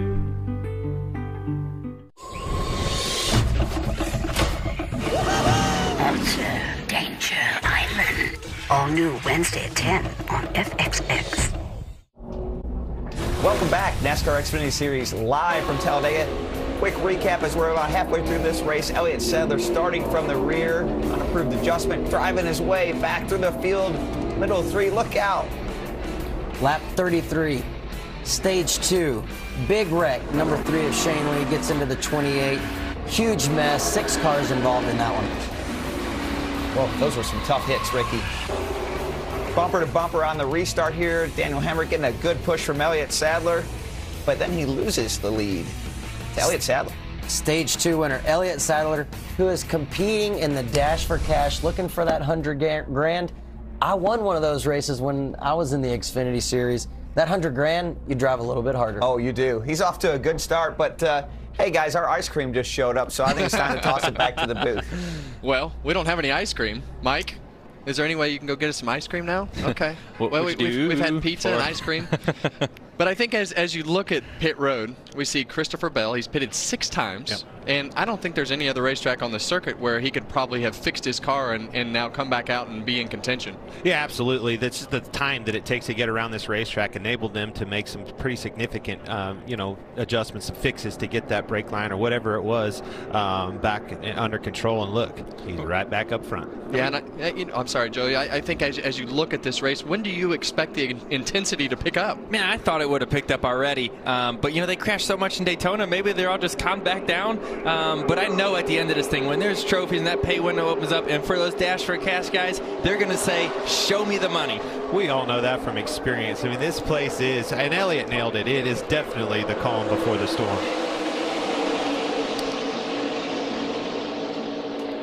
We are halfway through this race, beginning the last stage, and you see Elliott Sadler just leap out there again. Eric, what do you have on the 20? Yeah, the 20 car, Christopher Bell. They finally got all their issues fixed they had there from earlier from that flat tire.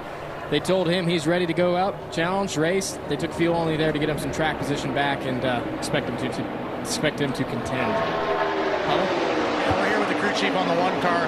What is the issue with the damage, and do you think that's going to hurt the performance today? Oh, we just got hit in the back on that restart.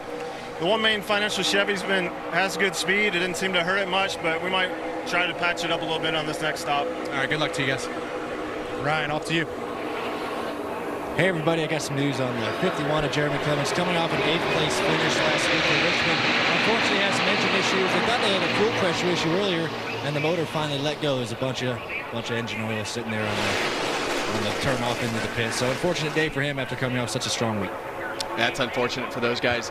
And we look at the Elliott Sadler car up in the front, and we talk about the beginning of this race kind of being pretty tame, I guess you could say, and the way that things have gone. You saw Shane Lee try to get a little bit aggressive, and he spun a guy out. But now they're going to have to start pushing and shoving. They're going to have to start figuring that out. So How do you do that, and where do you start? Well, one of the things that I've noticed right away is we have new company up front. It was definitely Chevy driven. Now we've got Toyotas of Christopher Bell up there. We've got Ryan Reed up there, Custer and a Ford. You've got a lot of different manufacturers coming into the picture here to showcase. And then you see that bottom line starting to form rather than a top. That's right. And so see, it really depends on where the leader goes. It seems like if the leader takes the bottom, they all follow him down there. And you see Austin Cindric trying to pull up that top. And then you see, like you said, some newcomers. You see Austin Cindric. He just gets shuffled out there a little bit by Cole Custer getting underneath him. You see Noah Gragson up there. You know, these cars that weren't really showing much of anything the first two stages are starting to show up now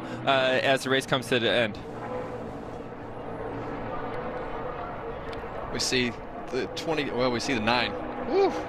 Trying to make a move there, and you see Cole throw the block on him, and that's the type of thing that's going to happen at the end of this race. You're going to have to block.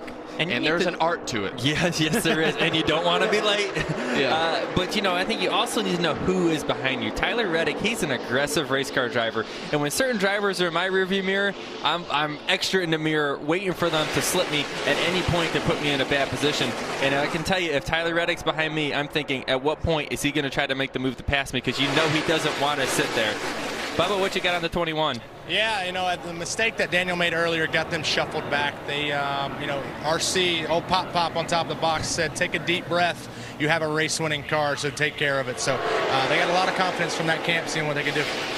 Yeah, and the hardest thing when you have a fast car is to keep yourself in line and let that strategy of the line get you back up there.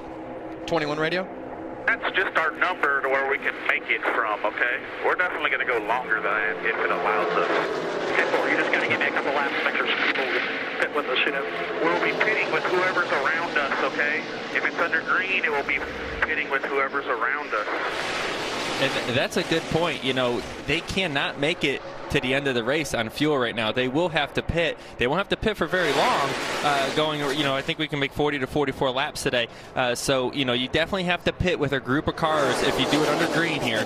And you might want to do it before the caution, which also sets you up for to when everyone cycles back around. You can definitely tell the business is picking up in a big way. Things are getting wild. It's getting crazy. There's a lot of blocks. There's a lot of different company up front. All those guys that were sitting back those first two stages and being patient, all that's out the window. It's time to go.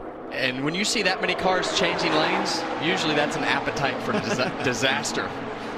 So, and the other thing that you guys said that could be an appetite for disaster is all that water coming to pit road if they have to pit under green. Track seeping. More and more people have discovered something strong, dependable, long-lasting. They've found themselves in a Chevy truck. And now you can too. See for yourself why Chevrolet is the most awarded and fastest growing brand the last 4 years overall. Switch into a new Chevy now. Current competitive owners can get $3,000 total cash allowance on most Colorado pickups. Find new roads at your local Chevy dealer. Here comes Anderson! Oh, that was close. He will not be denied. Flying right into your living room. Monster Energy Supercross Salt Lake City. Today, 5:30 Eastern, 2:30 Pacific on Fox. Boy, the Simpsons are about to make TV history. Be there when The Simpsons becomes TV's longest running series tomorrow on Fox. I need a zero. I'm holding out for a zero for my next ride. I gotta say fast. And it's gonna be mine. Tell me, where do I sign? It's AutoNation's Super Zero event. Drive brand new Silverados, $229 a month, 0 due. Or get up to $14,000 off. There's zero time to waste. Only at AutoNation Chevrolet.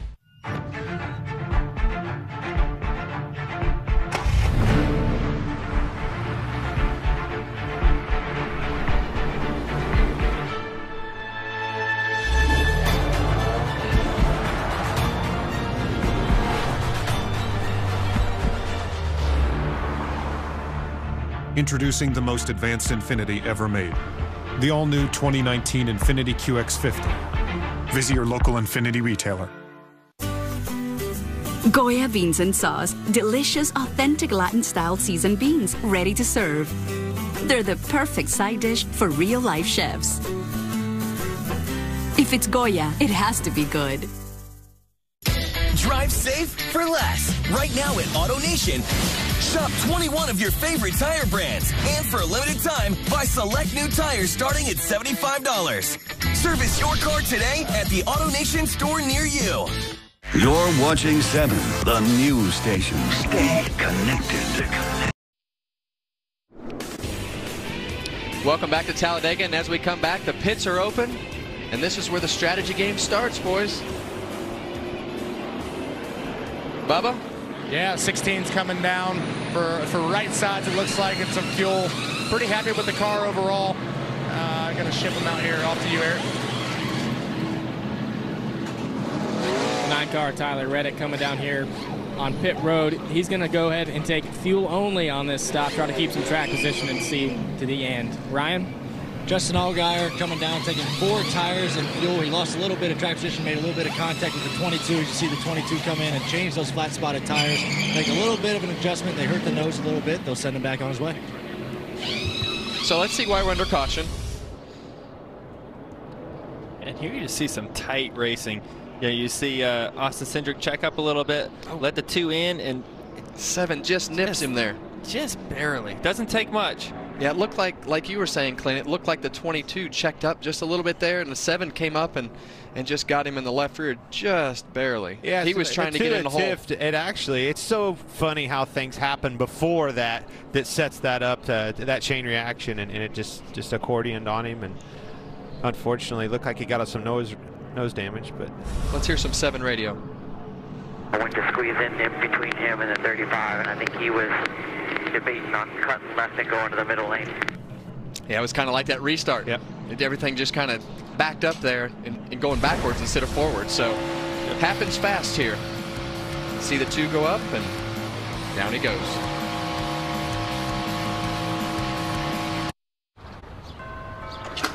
Janice, Mom told me you bought a house. Okay.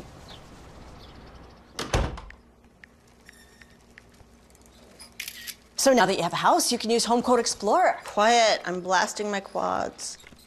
Janice, look. I'm in a meeting. Janice, look. Look.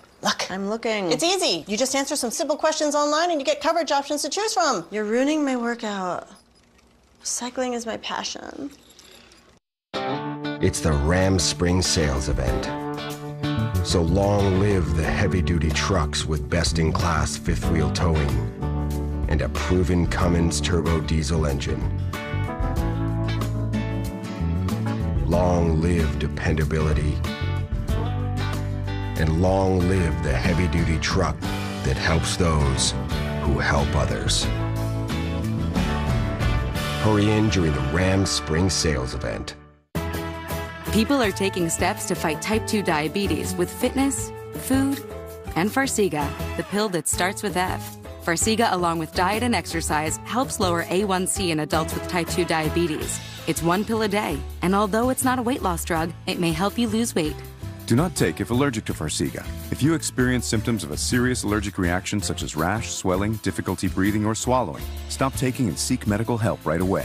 Do not take Farxiga if you have severe kidney problems, are on dialysis, or have bladder cancer. Tell your doctor right away if you have blood or red color in your urine, or pain while you urinate. Farxiga can cause serious side effects, including dehydration, genital yeast infections in women and men, serious urinary tract infections, low blood sugar, and kidney problems. Stop taking Farxiga and call your doctor right away if you have signs of ketoacidosis, which is serious and may lead to death.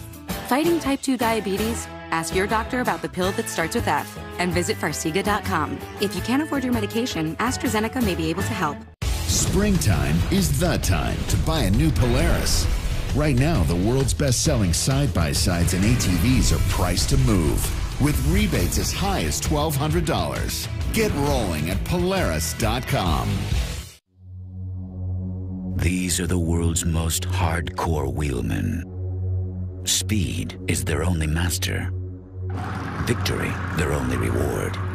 Critics call Kansas Speedway a heartbreaker and the toughest track on the circuit.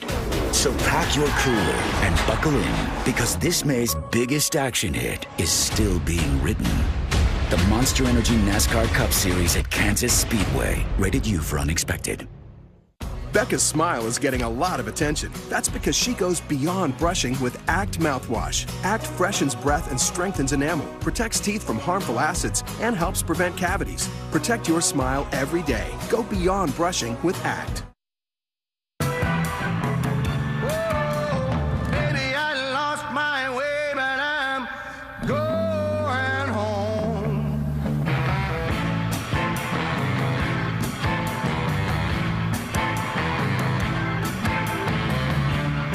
Welcome back to the Drivers Only broadcast. Throughout the season, Ford will be searching for the most passionate NASCAR fans to become the first ever inductees in the Ford Hall of Fans. To learn more, go to NASCAR.com/Ford.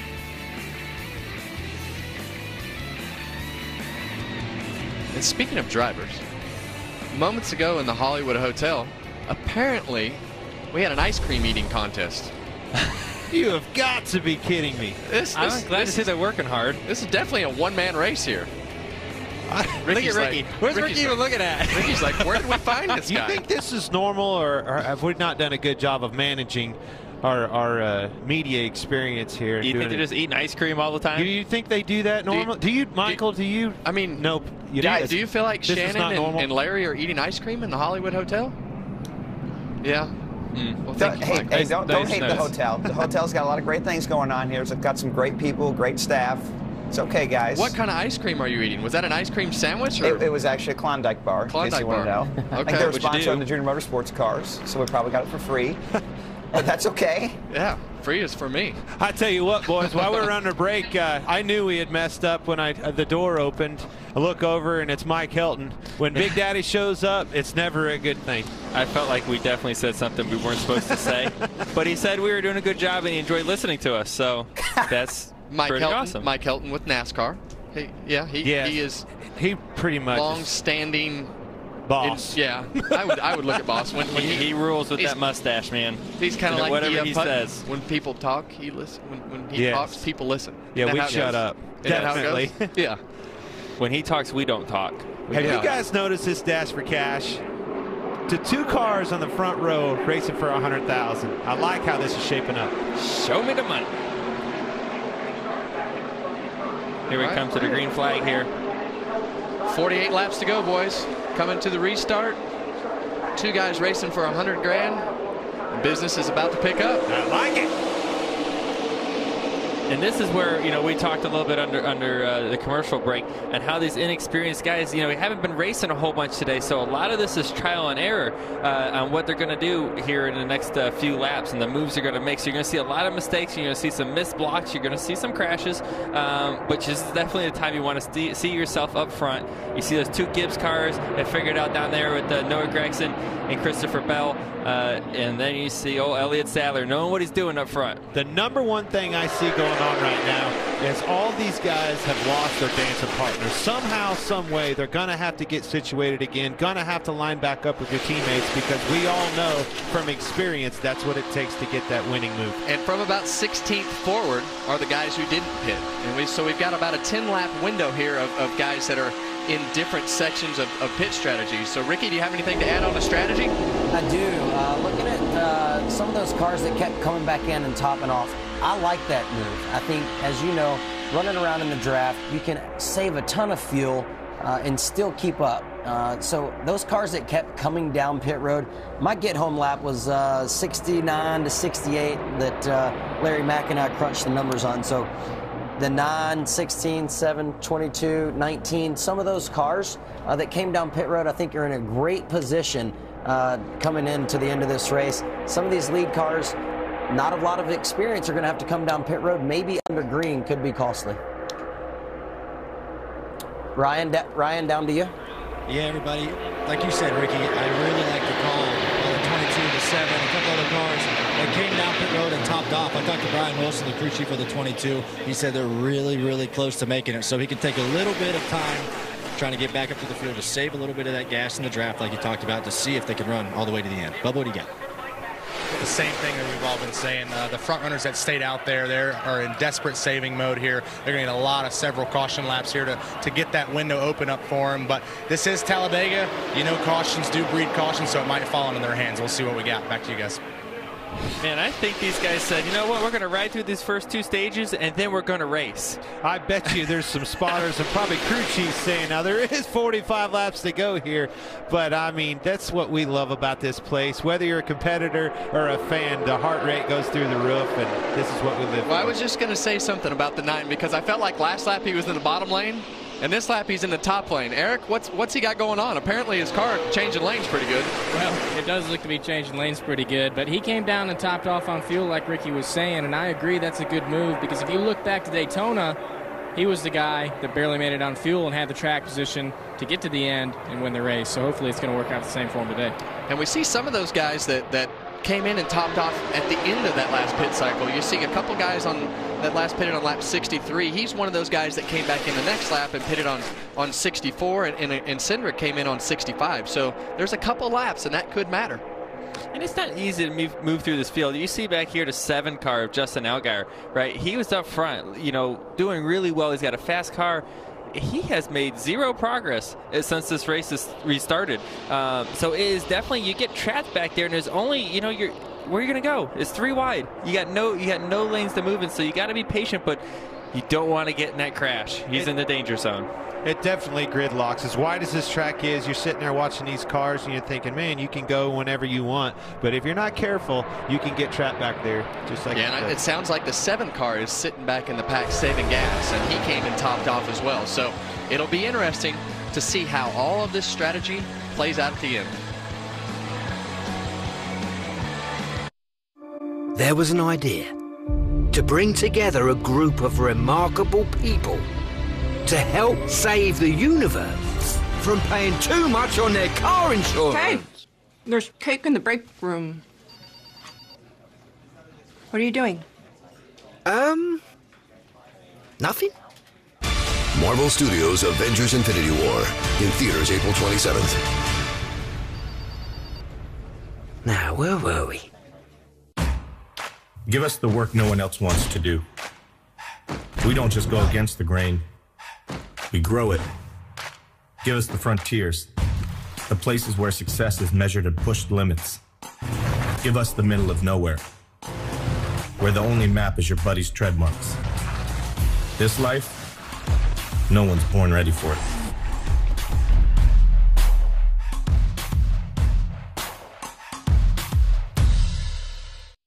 Delivery should look like this. Handcrafted layers of clean food you can give your kids. Tomatoes. Even the picky ones. Panera. Food as it should be. Now delivered. Race day? I'm making chili. Nah, hot dog. Chili? No. Hot dog. How about a sub? With chili. Race day calls for a Coke. Nothing better. It's tailgating 101. No, pick up.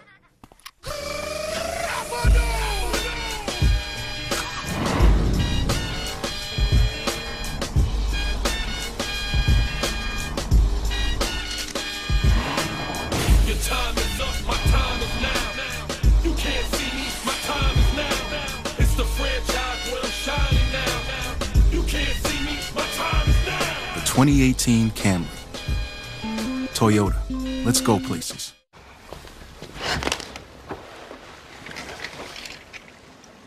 Alexa, order super glue. Here's what I found. Mom, have you seen my space spider? No. Alexa, start Sarah's dance routine. Okay.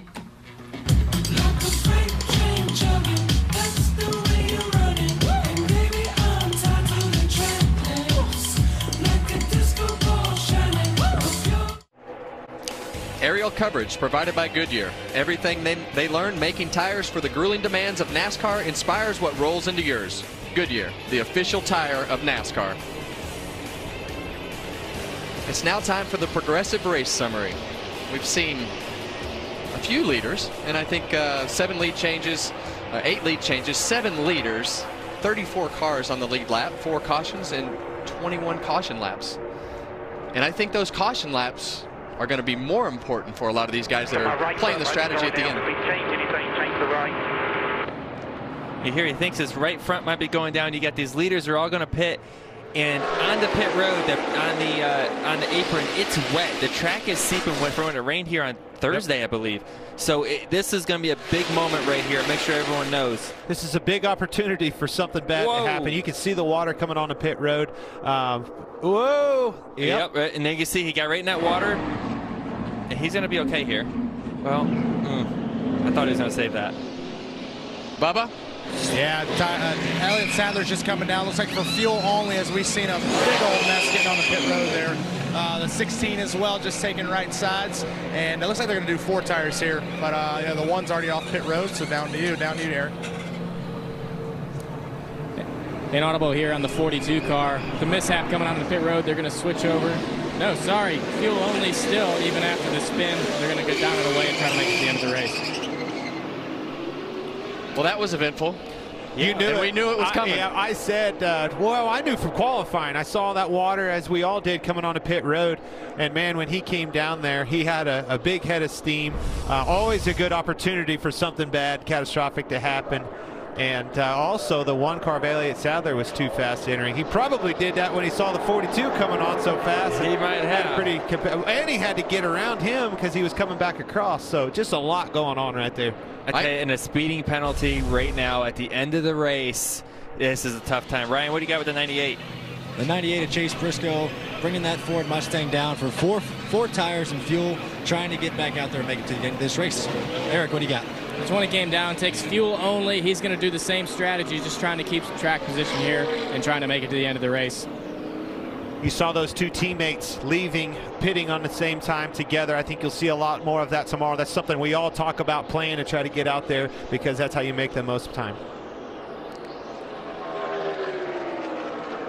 I have to. Y'all yelling at me about wrecking 42. He was going to hit you if he did.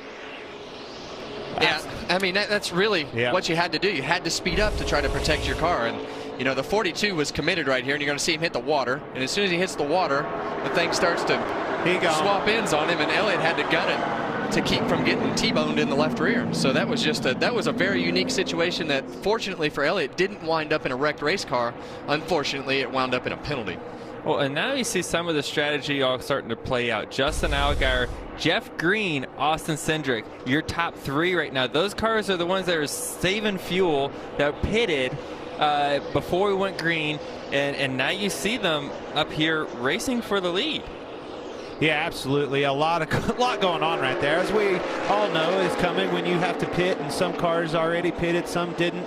As you pitted with those teams, like I saw the Toyotas doing, you know, all that plays into how this all comes back together as they catch cars and get those runs, and who establishes the lead again. But you know, at this point, the 7, the 22, those cars are not saving fuel anymore. They got no one to back up to. They can't save, they can't lift. They got to be wide open all around to keep up with this little pack right in front of them. And I think that it's important to explain how you can save fuel back there. When you're back in a pack and they're 2-3 wide in front of you, you can actually run around their half throttle and maintain speed, saving a lot of fuel doing so. Well, it's all interesting because you have so many little packs, but let's hear what the 42 had to say. Yeah, it's maintaining. It's not doing anything different. It's a wet spot getting on pit road and it split sideways. 10-4, I thought. Well, here's a sign. That wet spot's been there for 3 days. Yeah. And that is something that the spotters should have definitely reminded him of coming to pit road, because when he came to pit road, he was committed to be passing the one car, in my opinion. He was trying to pass him coming to pit road. Ryan? Just talked to Brian Wilson, the crew chief of the 22 car for Austin Cindric. Them and the 7 car, who came down and pitted a few times into that last caution. They're going to try to make it to the end. They're very, very close, but they might be in the catbird seat if this thing goes green. If they get a little bit of drafting help, they could make this thing to the end. I think the one part that's tough, you see Austin Cindric in that Fitzgerald Mustang has lost touch of Justin Allgaier a little bit. And you see he's already 2 seconds back. That'll keep growing until Austin's able to find a drafting partner. And they're small groups right now. So you've got 5 cars, 3 cars, 2 cars, and they're all spread out, and they're all on different strategies, and we get to see how it plays out. Awesome. Second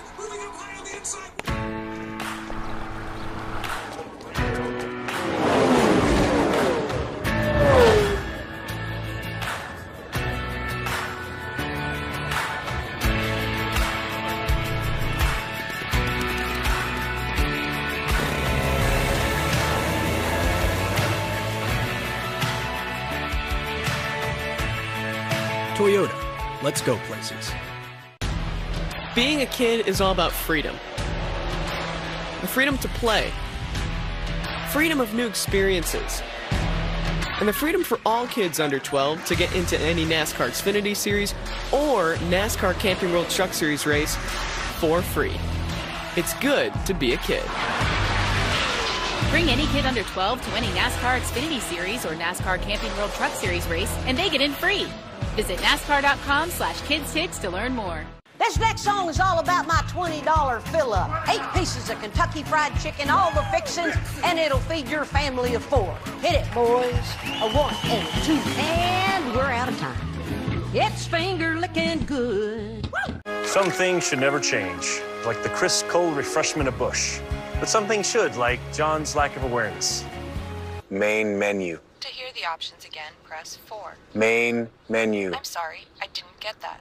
To make a payment, Representative. press 2. To hear the options Representative. again. Sorry, I didn't quite get that. Speak to a representative. What are the last Just give me the phone. digits of your Representative. Time and a place.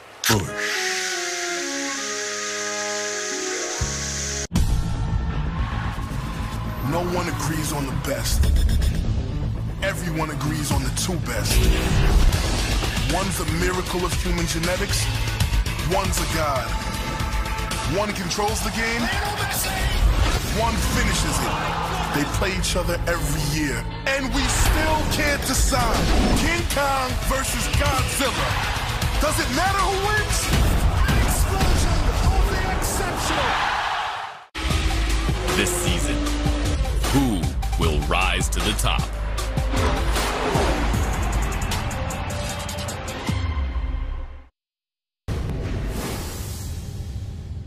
It's a beautiful day here in Salt Lake City for Monster Energy Supercross. 1 week ago in Foxborough, Marvin Musquin made contact with Eli Tomac on the final lap to take a controversial main event victory. Will there be paybacks today? Tune in after NASCAR Xfinity Series racing and find out. 5:30 p.m. Eastern, live on Fox. Well, I can tell you, I'm excited for that because I want to see round 2. Absolutely. Musquin wiping out. He didn't. That wasn't contact. He wiped him out. Hey, baby, we're going for the win. And this Anderson's running away with it. All he's got to do is stay healthy, and he's got it. But, man, I'm looking forward to it. Sparks are going to fly. They better. Does he pay him back? Well, I would, wouldn't you? Absolutely. Well, you see these cars here racing really hard to stay on the lead lap. That's the leader, Justin Allgaier, right behind them. And they're racing each other, trying to stay on the lead lap here. Yeah, and really the 7 is in the catbird seat, I think. I mean, he's found a pack. If he can get those guys back single file and if he can save enough gas, I mean, there's really nobody that's going to catch him. They're definitely managing the race, and it's working in their favor right now. What is a catbird seat? It's a really good seat, you know, that the cat sits in to look watch at the birds. bird. Okay. I think that's what Michael told me. I'm just going with what Michael tells me. You got to be careful in here with Michael being a stat guy, ladies and gentlemen. That's kind of what we get thrown to is a board that says, who's in the catbird seat? Yeah, well, and the other thing, earlier we had Michael Waltrip was the best restrictor plate racer ever. 21 feature wins. 21 feature wins. Yeah, so our stats are a little skewed. Well, I think as you look at this, the thing that we've probably forgotten a little bit, as we've talked about all the strategy of the race, we see Austin Cindric here in second, and he is the lead Dash for Cash car. And he's the guy these 4 guys are racing for $100,000 that are highlighted in red on your screen. They're also highlighted in red on our screen because we need to see that. And that's a big deal for these guys. Let's hear some 22 radio. Right now, I feel like you've been aggressive enough to save what you need to save. Just pedal it if you can, but you need to stay in the lead right there. That'll be faster. Copy that. 40% at the moment. Yeah, that's so hard to know. Yeah. You know, with how much gas you've saved, and especially if you haven't done it a lot, you have to save gas, and you just don't know how much you're saving. And you can see right there, almost a second. Allgaier in the lead's a 49.52. He's saving running a 50.72. So massive savings going on right there. Ricky, what do you have down there?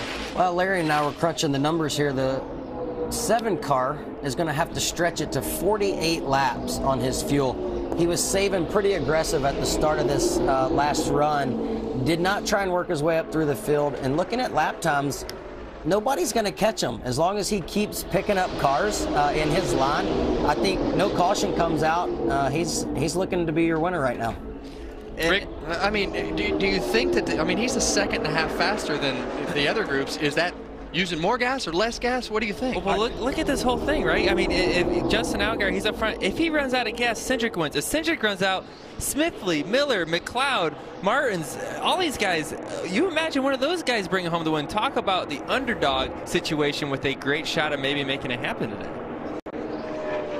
Eric, what do you have on the 9? Guys, I just wanted to point out that he's the first car that's pitted, and he's in that position because he kept coming down to top off, and he had a shorter fueling amount of time here on this last stop. So he's in a really good position here to make a run for the checkered flag. You know, guys, one of the things that I noticed on the 22 was we heard them talking about saving is he has some nose damage. It looked like the splitter was pretty high. I wonder if he would do better saving and running faster if he was to let a couple of those cars by. But if he lets them go, he loses a spot. Yeah, and I think the other problem is his car is so much faster than the cars that he's with. If he's not leading the train, I think it's going to slow down, don't you? Well, I just was, my question was with the damage that he has, it definitely shows that his splitter is quite a bit higher than most. Well, we've got Justin Allgaier leading, Austin Cindric running for $100,000 in second. Introducing the new 2018 Ford F-150 with best-in-class towing, best-in-class payload, and best-in-class torque. The F-150 lineup has the capability to get big things to big places big time. And things just got bigger. F-150 is now Motor Trend's 2018 Truck of the Year.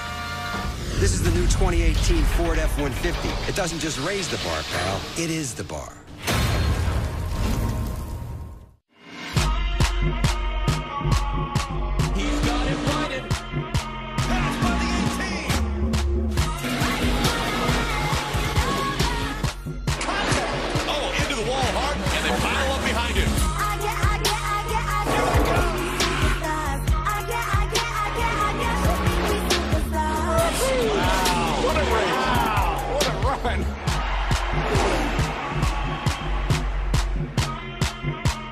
This next song is all about my $20 fill-up. 8 pieces of Kentucky Fried Chicken, all the fixings, and it'll feed your family of 4. Hit it, boys. A 1 and a 2, and we're out of time. It's finger-licking good. Woo! Best tailgate, brisket. No, real football y pollo asado. Hoops and wings. Dude, subs. Hot dogs. Chili dog. No, Dodger dog. It's gotta be crawfish. Now you're talking. Burgers. 7-layer dip. Ribs. No contest. Hummus. What? You need a hot grill. And an ice-cold Coke. Of course. Football and Coke. Come on. It's got to be Coke. Game day. Race day. Calls for Coke. You know it. Grab yourself a Coke. It's Tailgate 101. They say in New York, 2 skyscraping beasts send balls screaming through the air like an F-18.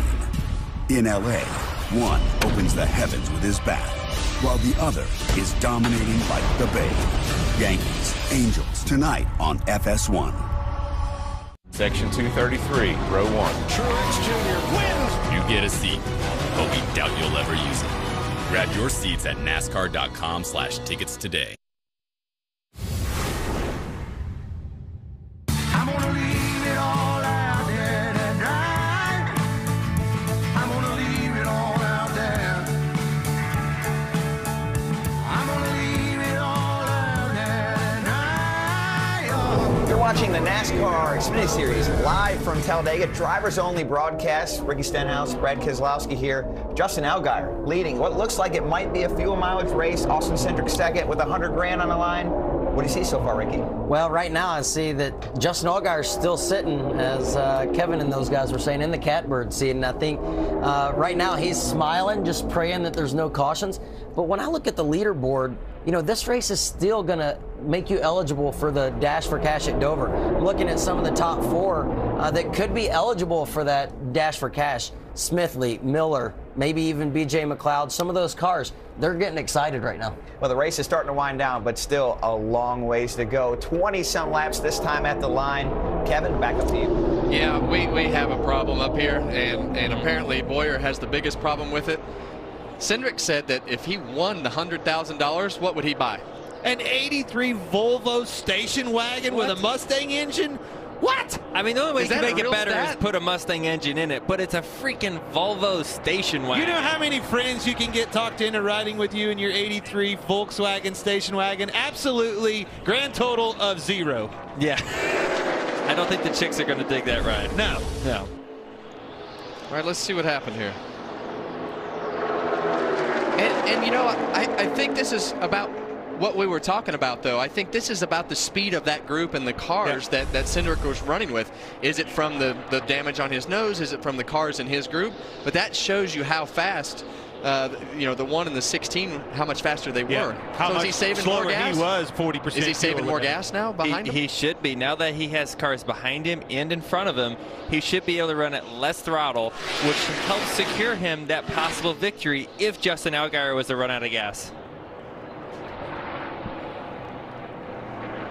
Bubba, what do you have on the 01? Who's running 4th? Yeah, the 01, a couple big notes there. The 2 cars of JD Motorsports running 4th. 0 is biting their nails. They're super close. The 01 of Vinnie Miller is the water temp is pegged. So they're really worried about that and really close on fuel as well. But another big thing is that we're at the biggest track on the circuit, and Kevin Harvick still has to wear glasses. He really is getting old. Who was that? Who was that talking? That was What's Bubba. that guy's name? Bubba. He drives the 43 tomorrow. Okay. I hadn't seen that car much this year. So Were you? Just for a few laps at Bristol. He earned that one. He did. He did. What do you got down there, Bubba? Oh, you know, yeah, you already said it. I did lead some laps at Bristol. You were nowhere in the picture, getting outrun by a couple guys that are up there with you. So, but yeah, where were you at in that picture? Everywhere else, I'll give you. I don't know, but I lapped you twice after that. I did hold you off for 40 laps at Texas. 2 laps That was in the badass. sunshine, and now he's off to the race. You're looking good down there. You're looking good. Well, that's what this is all about, though. I mean, I felt like last year we were just all nervous as all get out. Speak for yourself. Yeah, well, I was. That was one of the few times I actually saw Kevin nervous, and it was pretty awesome. And now a quick word from Duracell. This is the #1 trusted brand.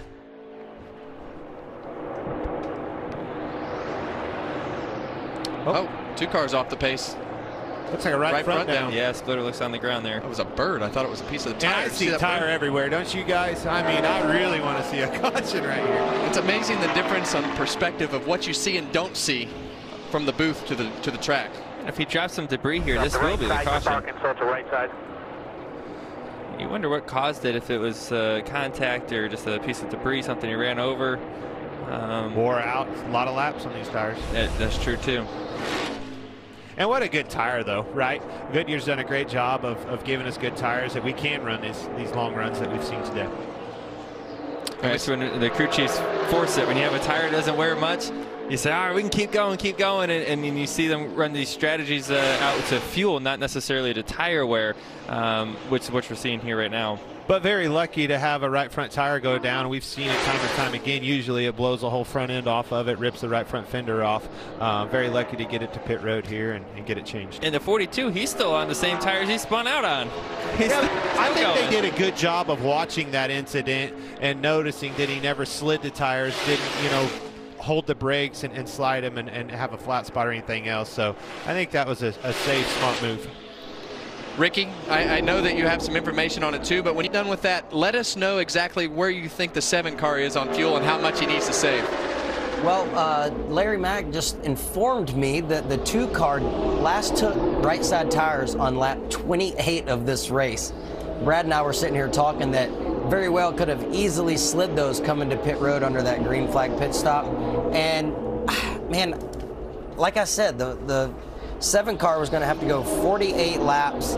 I had in our notes that 40 to 44 laps was going to be a fuel window. So I feel like where he's been running, how he's been saving, I feel like he's going to make it. Well, there you have it. Know. They've got all the information down there. They got Larry Mack down there. That's right. It's a wealth of knowledge, that guy. Have you ever won on fuel mileage? No. Have you? Never? Never won one. Oh, of yeah. mileage. Lost How them about all you? a few mileage. I have a few of them. I won a couple of them There's as well. nothing more nerve-wracking. Oh. It's like the car just gets quiet. You know, they're in there, they're telling you save, and it's like it's just silence in there. You hear everything. You're trying to back off. You're trying to be as easy as you can on the throttle. Here, you're trying to draft as good as you can off of them and feather that thing be. You know, if you're telling them I'm 40%, you make darn sure that it's 40%. And there's no fuel gauge in there. You don't really know how much you saved, how much you got left, and a lap around here is a long time, right? If you mess up by 2 laps, you're not even going to finish the race, you know. So, and you got to remember, you're calculating those numbers on how much you saw, visually saw go in the tank, and then how much is on the ground, and trying to put that into the equation. How do you measure that weight? There's how a do you lot measure of fuel unknowns. spill? Right? Yeah. Yeah, I think there's a lot of little different tricks. You know, some guys run a detent spring in the pedals so that the top of that detent is 70% of the throttle, so you can kind of guess at the feel of the pedal from what you're getting in the foot. But I think as you look at the visor cam here, I mean, it doesn't really give it the same perspective, I guess you could say, as far as what you're trying to do from a fuel mileage saving. But the perspective that we do get for the cars and the moving around and all the things that are happening, yeah, well, I'm blind. I am blind. Go ahead, say it. We were talking about how Chase Briscoe, and now he's wide open, but you see him pedaling here, 3/4 throttle, back to wide open, trying to maintain that gap, saving a little bit of fuel here. But I think to Kevin's point, the hardest thing is he might be thinking that that's 40-50%, and as we see right there, it's 75, and might just be the thing that runs him out of the gas. Yeah, because it's going to come down to drops of fuel. Yeah, most likely, and that's the way that these crew chiefs figure the gas mileage and the way that they're going to pit, and sometimes you take a chance and sometimes you don't. So I feel like there's a couple of them that are taking a chance, and I feel like, I don't know. Right. I feel like somebody knows that they weren't going to make it, and not taking as big a chance might win the race. But what a weird race, right? I mean, this is Talladega. I'm looking here. Justin Allgaier is leading by 24 seconds. You just don't see that at Talladega. Bubba? Yeah, the 0 and the 0-1, like we keep talking about them, they are super close, really rolling the dice. But their plan is to stay out. And if they do and this race finishes like it is, it'll be a career day for their team there. And what a great day it would be. I mean, that's what we talked about at the beginning of this race. Everybody feels like they have a shot. And whether it's just from surviving the wrecks or putting yourself in a position in a spot just like this in a fuel mileage race, because you have survived and because you're part of the race today at Talladega, that anything could happen, and strategy is the card of the day. These restrictor plate tracks have always been an opportunity for some of these teams that are struggling, needing funding for the rest of the year. A great run here, a win here could just be what they need to solidify that next deal that they have coming down the pike for the rest of the season. And here's another big piece of that. Top 4 Xfinity guys qualify for Dash for Cash next week for a chance to win $100,000. Imagine what $100,000 is for Johnny Davis and those cars. When you see those the 0 to 01, BJ McLeod, those guys, man, that would be a huge deal for their race teams. And as we talk about the Dash for Cash, we have 4 drivers. We have Austin Cindric, who is running 2nd. We have Christopher Bell, who is running 10th. Elliott Sadler, who had to come back in for the pit road speeding penalty, is running 22nd. And Matt Tift also had to come in for a flat right front tire. So we've got Dash for Cash guys all over the place, but right now Austin Cindric is in line to win the $100,000. I tell you what, I know you expect anything here at Talladega, but I did not see this type of race playing out here today after seeing what Daytona was all about. This is 10 to go. Bubba, you got the 78? Yeah, the 78 down on pit road, they were really hoping that the caution would fall into their hands. They were really trying to pull it there, but just unfortunate end of their great run that they were having. And I feel like there might be more of that as we have some of this play out. Like, where they were hoping that the strategy would play out, but they might not have been telling us that maybe they needed a caution. What do you think? Yeah. Well, Michael said there's a 100% chance a caution had come out, but that was 60 laps ago. You're not looking good. Too. Michael has worn this dry eraser board out for us today. He's been giving us some useless good stats. Information. Yeah. Lots of useless information. Oh, man. Look at him riding back there. Right back here. Mike, what are you writing this wave time? at us. Wave at them all. Do you want to show that one to the TV? No. Okay. 21's Flat tire. Now this one could bring the caution. Yeah. This is a game-changing moment right here. Caution's out, guys. Oh, man. And Allgaier went, oh, come on. It's like another case of just running very, very long on the right front. And Tift is also another RCR car, so two RCR cars at right fronts blowing out. Does a good job of keeping it off the wall, but the fender's definitely torn up pretty bad. And if I'm not mistaken, they were talking about their cars being a little bit tight there, you know, in the one of the first two stages. So that's a result of some excess tire wear. But man, Allgaier had a 25-second lead, and now it is just gone. Here's the fender damage that I was talking about earlier. This is the normal right front when you blow at a restrictor plate fast track like this. Now here's where it gets kind of interesting.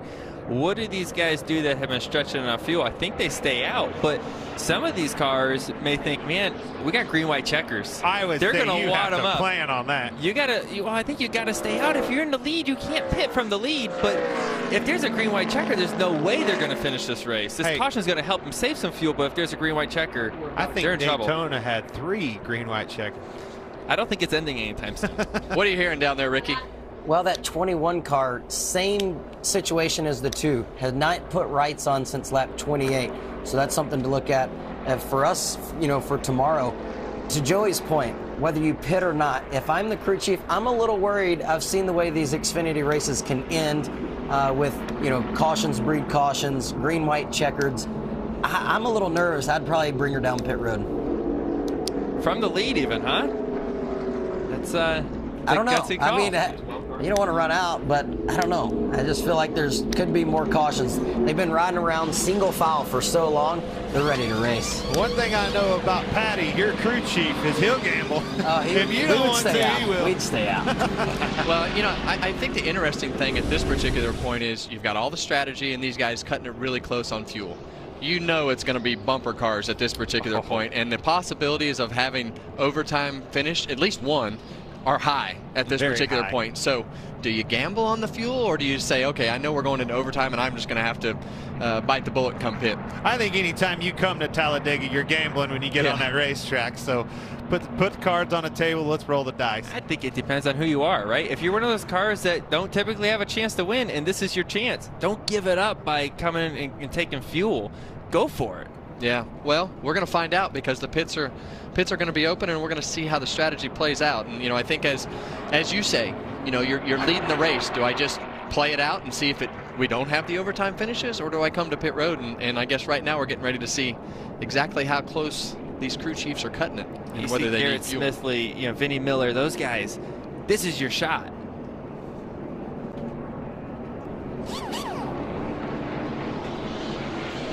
Well, there's a lot on the line as you come to pit road. You know, let's hear what the 22 has to say. All right, man, we're going to stay out right here. I need you to save some fuel. If we get another caution, it's going to probably extend the distance. At that point, we'll come for fuel. But for right now, we're going to leave you out there and see what we get.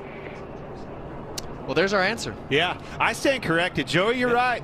They all stayed out. You know, you just got to risk it to get the biscuit.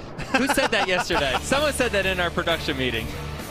Well, we have a lot of things playing out here, and I don't know what that means, but we're going to take a break. I'm ready. So Dave here is taking the family up to the lake for the weekend, but without the white knuckles this time. Because his new 2018 Ford F-150 has Bliss with trailer coverage. It's Brainiac smart. Not only does it watch your F-150's blind spots, it's got your trailer covered too. Just another reason why Ford F-Series is America's best-selling truck for 41 straight years. This is the new 2018 Ford F-150. It doesn't just raise the bar, pal. It is the bar.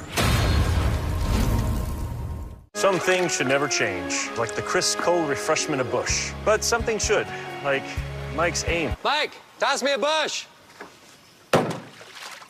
Wow. Good effort. At Talladega, you either go fast Outside, come on. or you go home.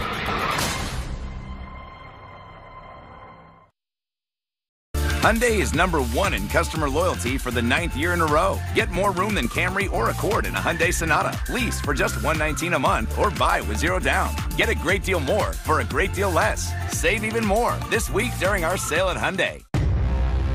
Boss, have you seen the latest report with the effects of chewing tobacco? Let me see.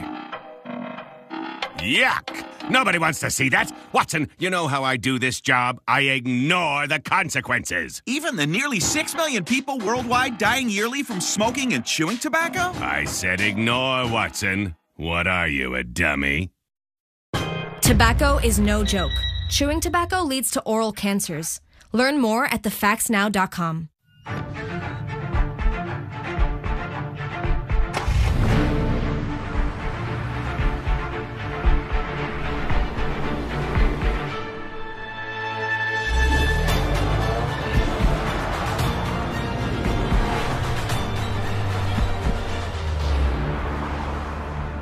Introducing the most advanced Infiniti ever made.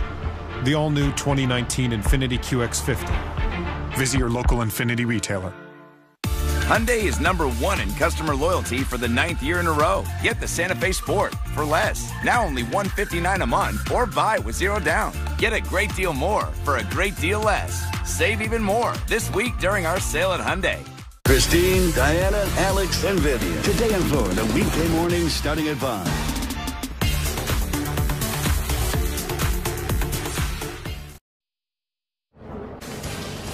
For those of you looking for Supercross from Salt Lake City live, coverage can be currently seen on FS2. Coverage will continue here on Fox after all the racing action concludes from Talladega Superspeedway.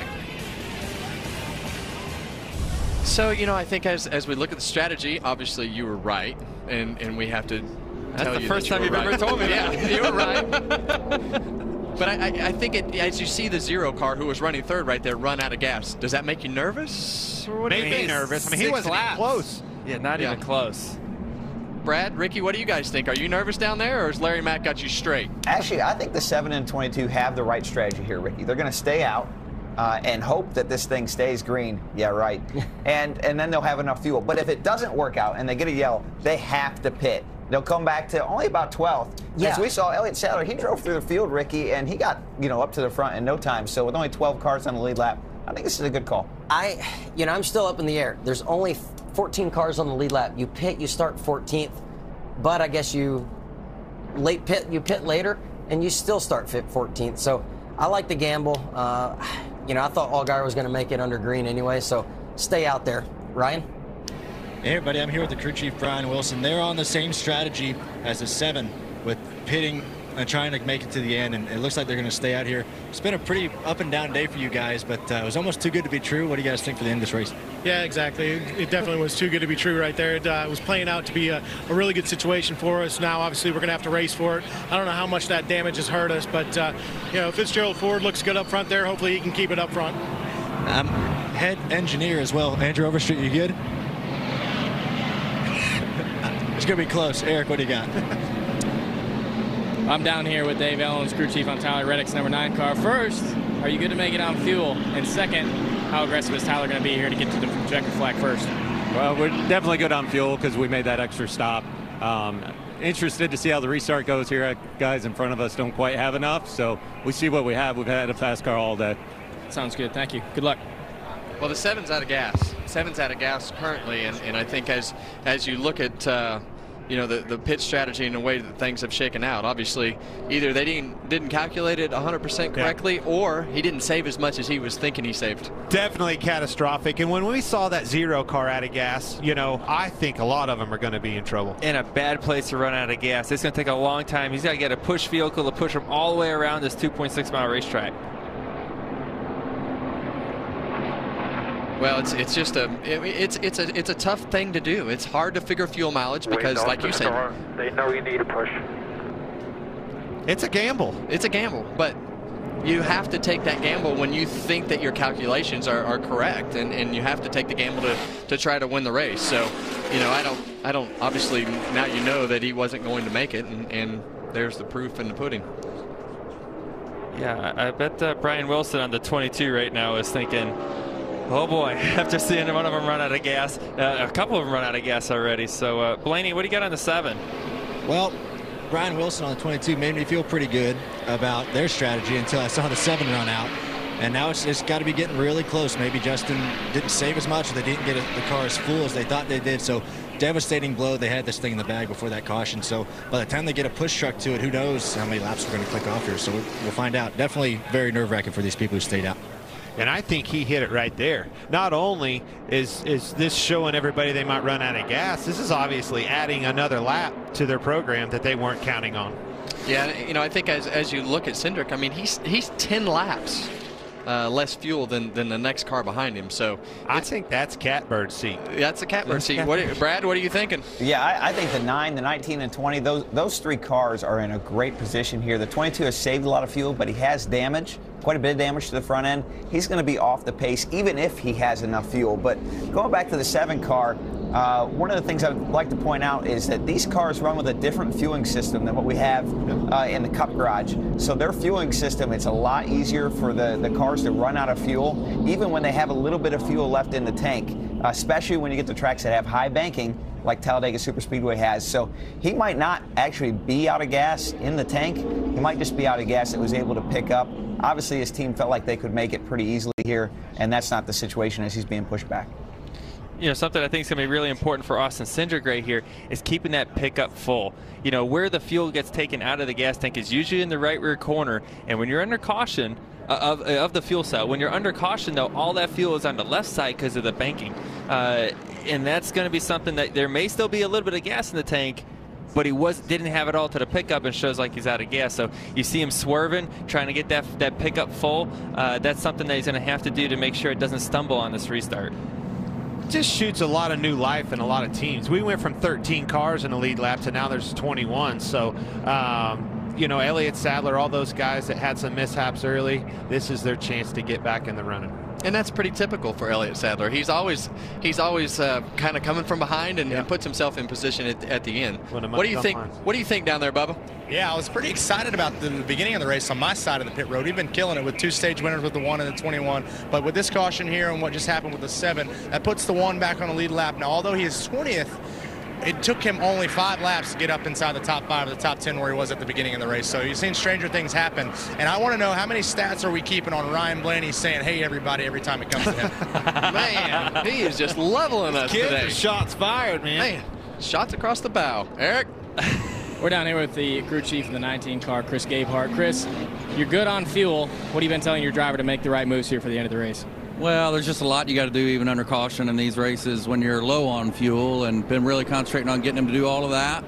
But we got plenty of fuel to get to him. We're not sure about the 22, so what lane he chooses could determine our fate a little bit if he doesn't go. But had a good effort, got a shot to win at the end of a plate race. That's all you can ask for. Sounds good. Good luck. Ryan? Hey, everyone, especially Bubba Wallace Jr. Talking to the 22 group, listening to some of their radio, they're letting him know who he's racing for Dash for Cash. So Chris Mabel is going to line up 4th, really close to him. And like Bubba said, Sadler's back on the lead lap now. So that's really important. You know, they're also going not only for the win, but trying to win $100,000 as well. Well, I can tell you the last thing that everybody wants to see right here is that 22 stumble on the restart, because it will cause havoc as they're trying to get up through the gears.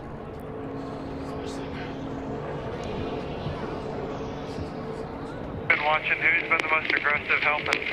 Well, the most aggressive car on the track is the 9, so that's without a doubt. The 19's been kind of calm, and the 20's been kind of calm. So the 9's have been, you know, the 19 and 20 have both been calm. True. Yeah, you know, look, as I watch every week, you know, the 9 is very aggressive, and he's going forward, trying to make something happen. But, you know, as we come to this restart here, it's going to be overtime. Yeah, now it's not a restart. We just had another car stall out, two different cars stall out. We're going to add another lap into overtime. So, guys, this is this is getting pretty sketch. And every time they add another lap, you know, Brian Wilson's thinking on that 22 car, well, that's great. It's another lap when their caution saves us fuel, but now we got to run more laps during the race, which is going to be hard for him to start to make that decision with that Fitzgerald Mustang on what they're going to want to do to try to win this race. But here's a team that's got 3 wins already. You got to go for it. I still think you got to go. Maybe I'm too aggressive, but I think keep going for it and try to do it. And you got $100,000 on the line to add a little bit more to that. He is sick to his stomach, though. Oh, has to be. You can see it in his face. You know anybody who's won in that car? I know 3 of them. Yeah, and they all happen to be on air with us today. Okay. He was giving you credit for giving yourself credit earlier. I know. Earlier I said, you know, we're doing a good job. You patted yourself on the back. I patted all of us on the back. We're doing it as a team. Never seen anybody do that before.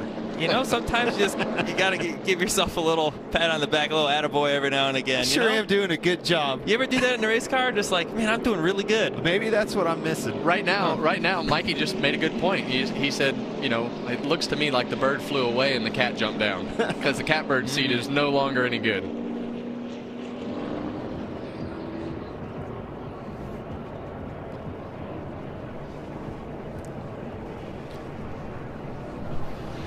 You know, as a fan, I really am. I'm glad that this caution came out. As a competitor, I'm afraid that it's going to lead to havoc in some crashed race cars. But what a beautiful day. We've covered this all day long. The fans, the turnout to this track has been incredible this race. The infield is packed. Lots going on at this racetrack. Just feels good. You know, we've seen a lot of kids in the stands going to breaks and things like that. I hope they get their money's worth right here at the end. And right now, everybody in the top 8 thinks they have a great shot at winning right now.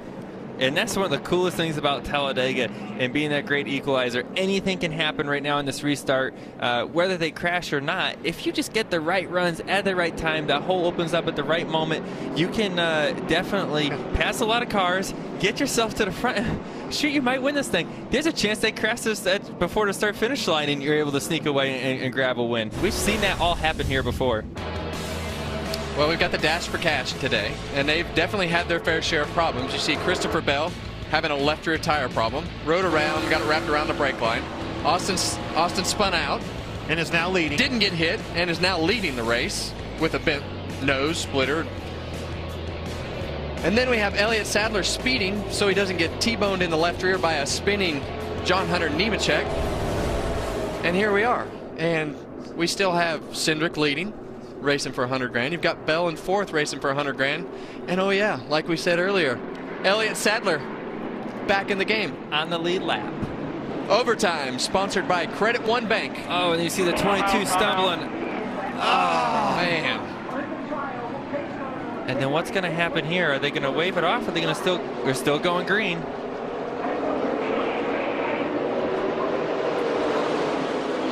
No 83 Volvo today, boys. And I think it's still stumbling and running just a little bit right now. That's a heartbreaker.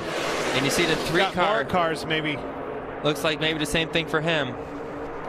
Yeah, did he run out of gas or just get shuffled to the bottom there? I don't know. I was watching. I couldn't tell exactly what happened. They've got to make it back around to the start-finish line. You're going to see the blocks. You're going to see the runs. If it's going to happen, it's got to happen now. Because that's what you don't know. You have to, if that caution comes out once they cross that start-finish line, the race is over. So you need to be in the lead right here. And here we go right here. Christopher Bell right behind Tyler Reddick. He made a great block to stay in front of him.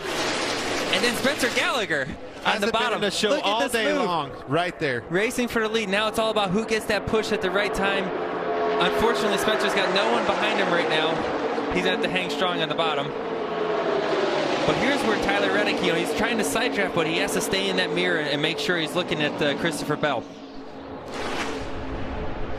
And like you said earlier, this is the most intense part of the last couple laps when you don't know whether it's going to end or not. And Spencer Gallagher has basically passed him on his own. He's second, and at this point, he's blocking his butt off, and they may crash at any moment right now. This middle line's coming, lots of momentum. Spencer Gallagher is definitely doing a good job blocking, but he is way out there, guys. He's way out there. And look at Cole Custer. Holy cow, a big run. Bottom lane's coming. The 7 car. And look at Elliott Sadler coming and pushing that teammate. And this is where Talladega is a lot different than other racetracks. And here comes the start-finish line. And Spencer Gallagher is going to win his first race. How about that? That's awesome. What a great moment for that team. This is going to be a celebration. Oh, man. This is going to be the most fun interview I think we've had all day. Elliott Sadler coming back somehow and winning that Dash for Cash money, $100,000. But how about Spencer Gallagher? What him and his family has put into this sport. I mean, it gave me goosebumps to watch him win that race right there. And I can promise you, folks, for those of you that don't know who Spencer Gallagher is, you are getting ready to see one of the best interviews and the most excitement that you have ever seen from anybody winning the race. And I think in the garage and in this booth, I think everybody is really, really happy to see Spencer win. And, you know, like you say, for his family and team, for everything they put into this sport. What a great moment. And we've all felt this. I mean, it's just so neat to know what he's fixing to experience and the feeling that he has. But you said it earlier, Kevin. They keep, you know, just kept at it, kept getting better and better and better week in and week out. You know, the commitment is there with the family, Allegiant Airlines, everything that they've done. It's just incredible to get them in victory lane here at Talladega. Burn it down, This baby. is going to be a big burnout. And his dad, Maury Gallagher, who, you know, obviously has a lot to do with putting this race team and the finances to put this race team on the racetrack, has obviously put a lot of good people in place. I know Mike Beam, who's a long-time crew chief in his sport. There's his dad right there. And man, that has got to be the coolest feeling to see your son out there winning it at your race team. How much work has gone into building your race team? Kevin, you know what that's like. And then to have your first victory like this, there's got to be no better feeling. But to build a race team and have your son driving the car and go to victory lane, and I know you have a lot of people, but as a dad, I mean, what a great feeling. Yeah, That's you a cool story. couldn't have done it any better. Couldn't have scripted it any better. I'm glad he's here to see that first win. I want to see a mic. I want somebody to stick a mic in his face. So I want to hear what Dad has to say. How about one of you runners? Get over there, mid-20s, boys. We want an interview.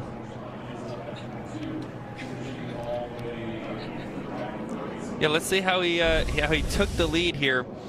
You see him on the bottom. I didn't think he had much help behind him, but then you see the 19 car be able to get behind him here some.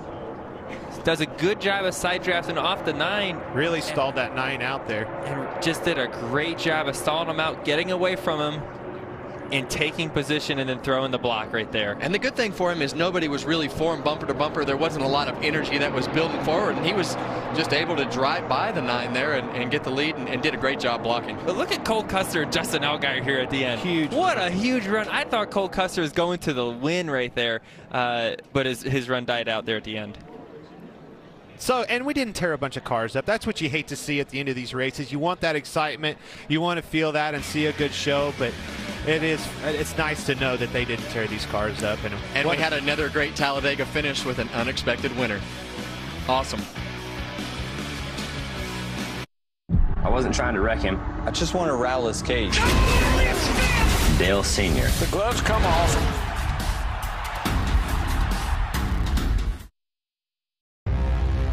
Boss, have you seen the latest report with the effects of chewing tobacco? Let me see. Yuck! Nobody wants to see that. Watson, you know how I do this job. I ignore the consequences. Even the nearly 6 million people worldwide dying yearly from smoking and chewing tobacco? I said ignore, Watson. What are you, a dummy? Tobacco is no joke. Chewing tobacco leads to oral cancers. Learn more at thefactsnow.com. This is Dr. Gunther Zulauf. Did he solve Carmichael's totient conjecture? Yes. Yes, he did. But did he buy his car at drive time using the industry's smartest online tools? No. No, he did not. Dr. Gunther Zulauf was almost a genius. Intelligent online financing and live market-based pricing on over 15,000 vehicles. DriveTime.com, the genius way to buy a car. Nissan's latest tech surrounds you with peace of mind. The 2018 Nissan Rogue. With available Pro Pilot Assist that can keep an eye on the road ahead and help you stay centered in your lane. Experience Rogue, America's best-selling SUV. Lease the Rogue family for $159 per month or save up to $87.50 on select models. Now the most exciting tech you own is in your driveway. We cover it all. 7 News, the news station.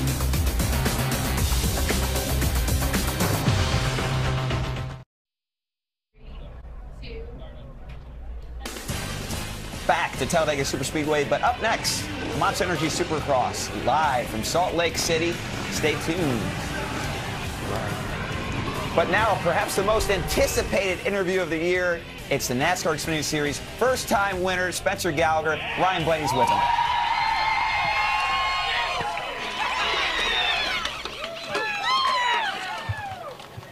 Spencer Gallagher. Oh, my Hey, great job. Amazing move right there. You led one lap in this race. It was the only one that mattered. Your move into one was textbook, slowing them down and then clearing off a 2. What was going through your mind, man? You made some great moves at the end of that race to put yourself in position and then blocking for half a lap when all those cars come behind you. The only thing going through my mind was, I hope to hell this works. Gosh, I'm so happy right now. GMS Racing brought such an incredible car here. I mean, to qualify this thing third in the race like we did all day, I knew we had the speed, but man, it didn't seem real for a while there. That whole last lap, it was kind of a dream. You hear your spotter talking to you in the background, but all you're really doing is looking out your mirror and trying to turn up into your height, buddy. Missed you. That was a good one. But man, it's always wild, the last lap at Talladega, but we brought it home, baby. Got it done. Well, I think the coolest thing is, you're a family-owned team. You own cars and Xfinity Series and the Truck Series. That's super cool, and to have your dad here.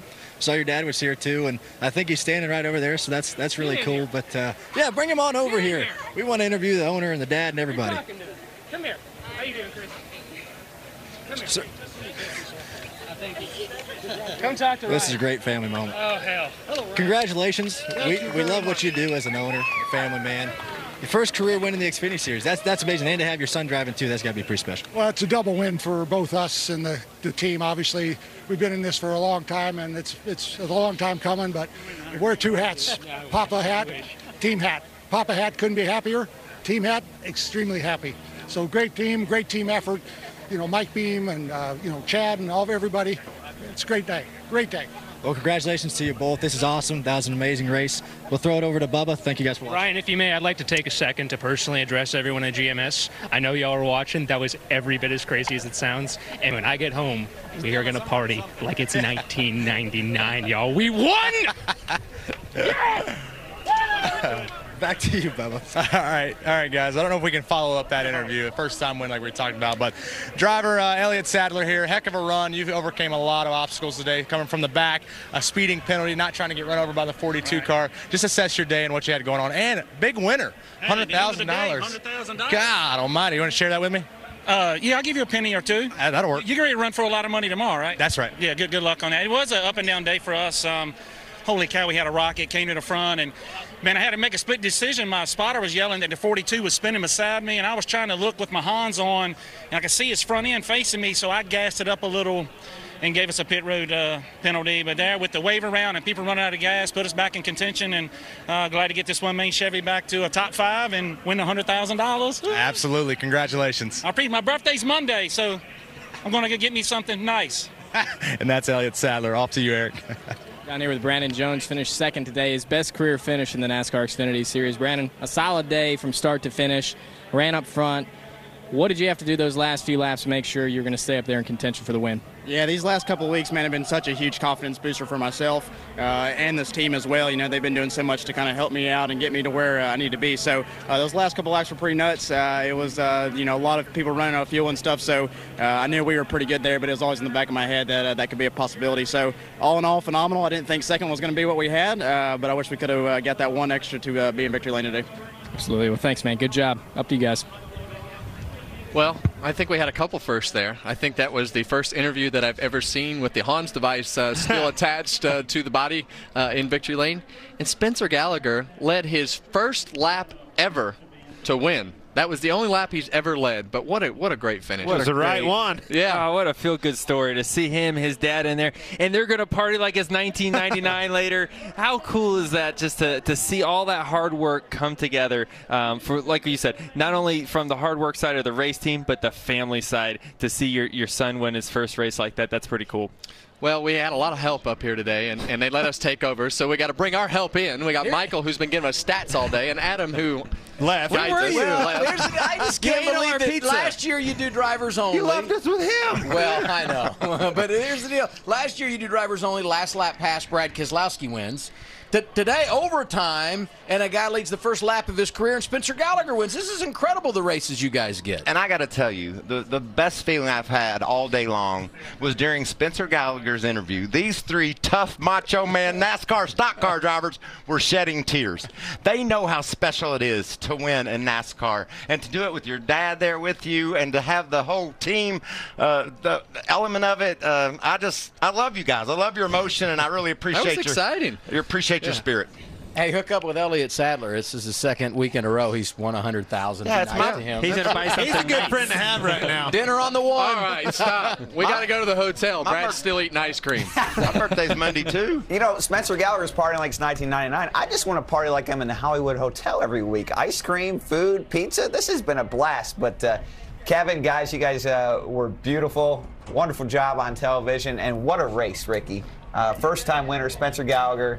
You got to feel the excitement that he has to win his first race at Talladega. You and I, we both won our first race at Talladega. I know exactly what he's going through. And when he says it's going to be a party like it's 1999, I believe him. Yeah, he'll be on the boulevard later tonight. Man, this Xfinity Series, really exciting so far in the 2018 season. 9 races, 9 different winners. I mean, I don't know what you could ask for much more in 2018. We got to bring in our group here. I know what I couldn't ask Larry for, was and that's feeding much better me help than I had here. Thank you. Plenty of staff. Thank you. We had a lot of fun Thanks, watching guys. you guys. I think you guys did a great job. Well, appreciate it. It's been a lot of fun. Awesome. Who else do we have in the cast here? Take us, here we got our other 5 guys here. Shannon, we've got Jamie, Vince, Regan. Thanks for all your help, guys. This has been a great day. What about us? So, coming up next, NASCAR tomorrow, race day, starting at 12 p.m., 1:30 p.m., Fox coverage for the race. The Geico 500 begins. But up next, probably more importantly, it's Supercross, Salt Lake City. Stay tuned. It's been a wonderful day at Talladega. Thanks for tuning in.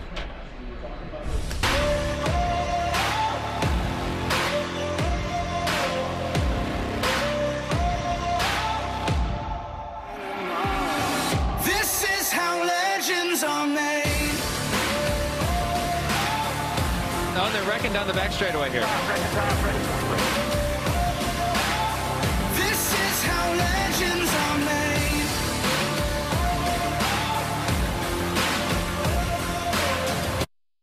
made. Tape, rear view, brake pedal.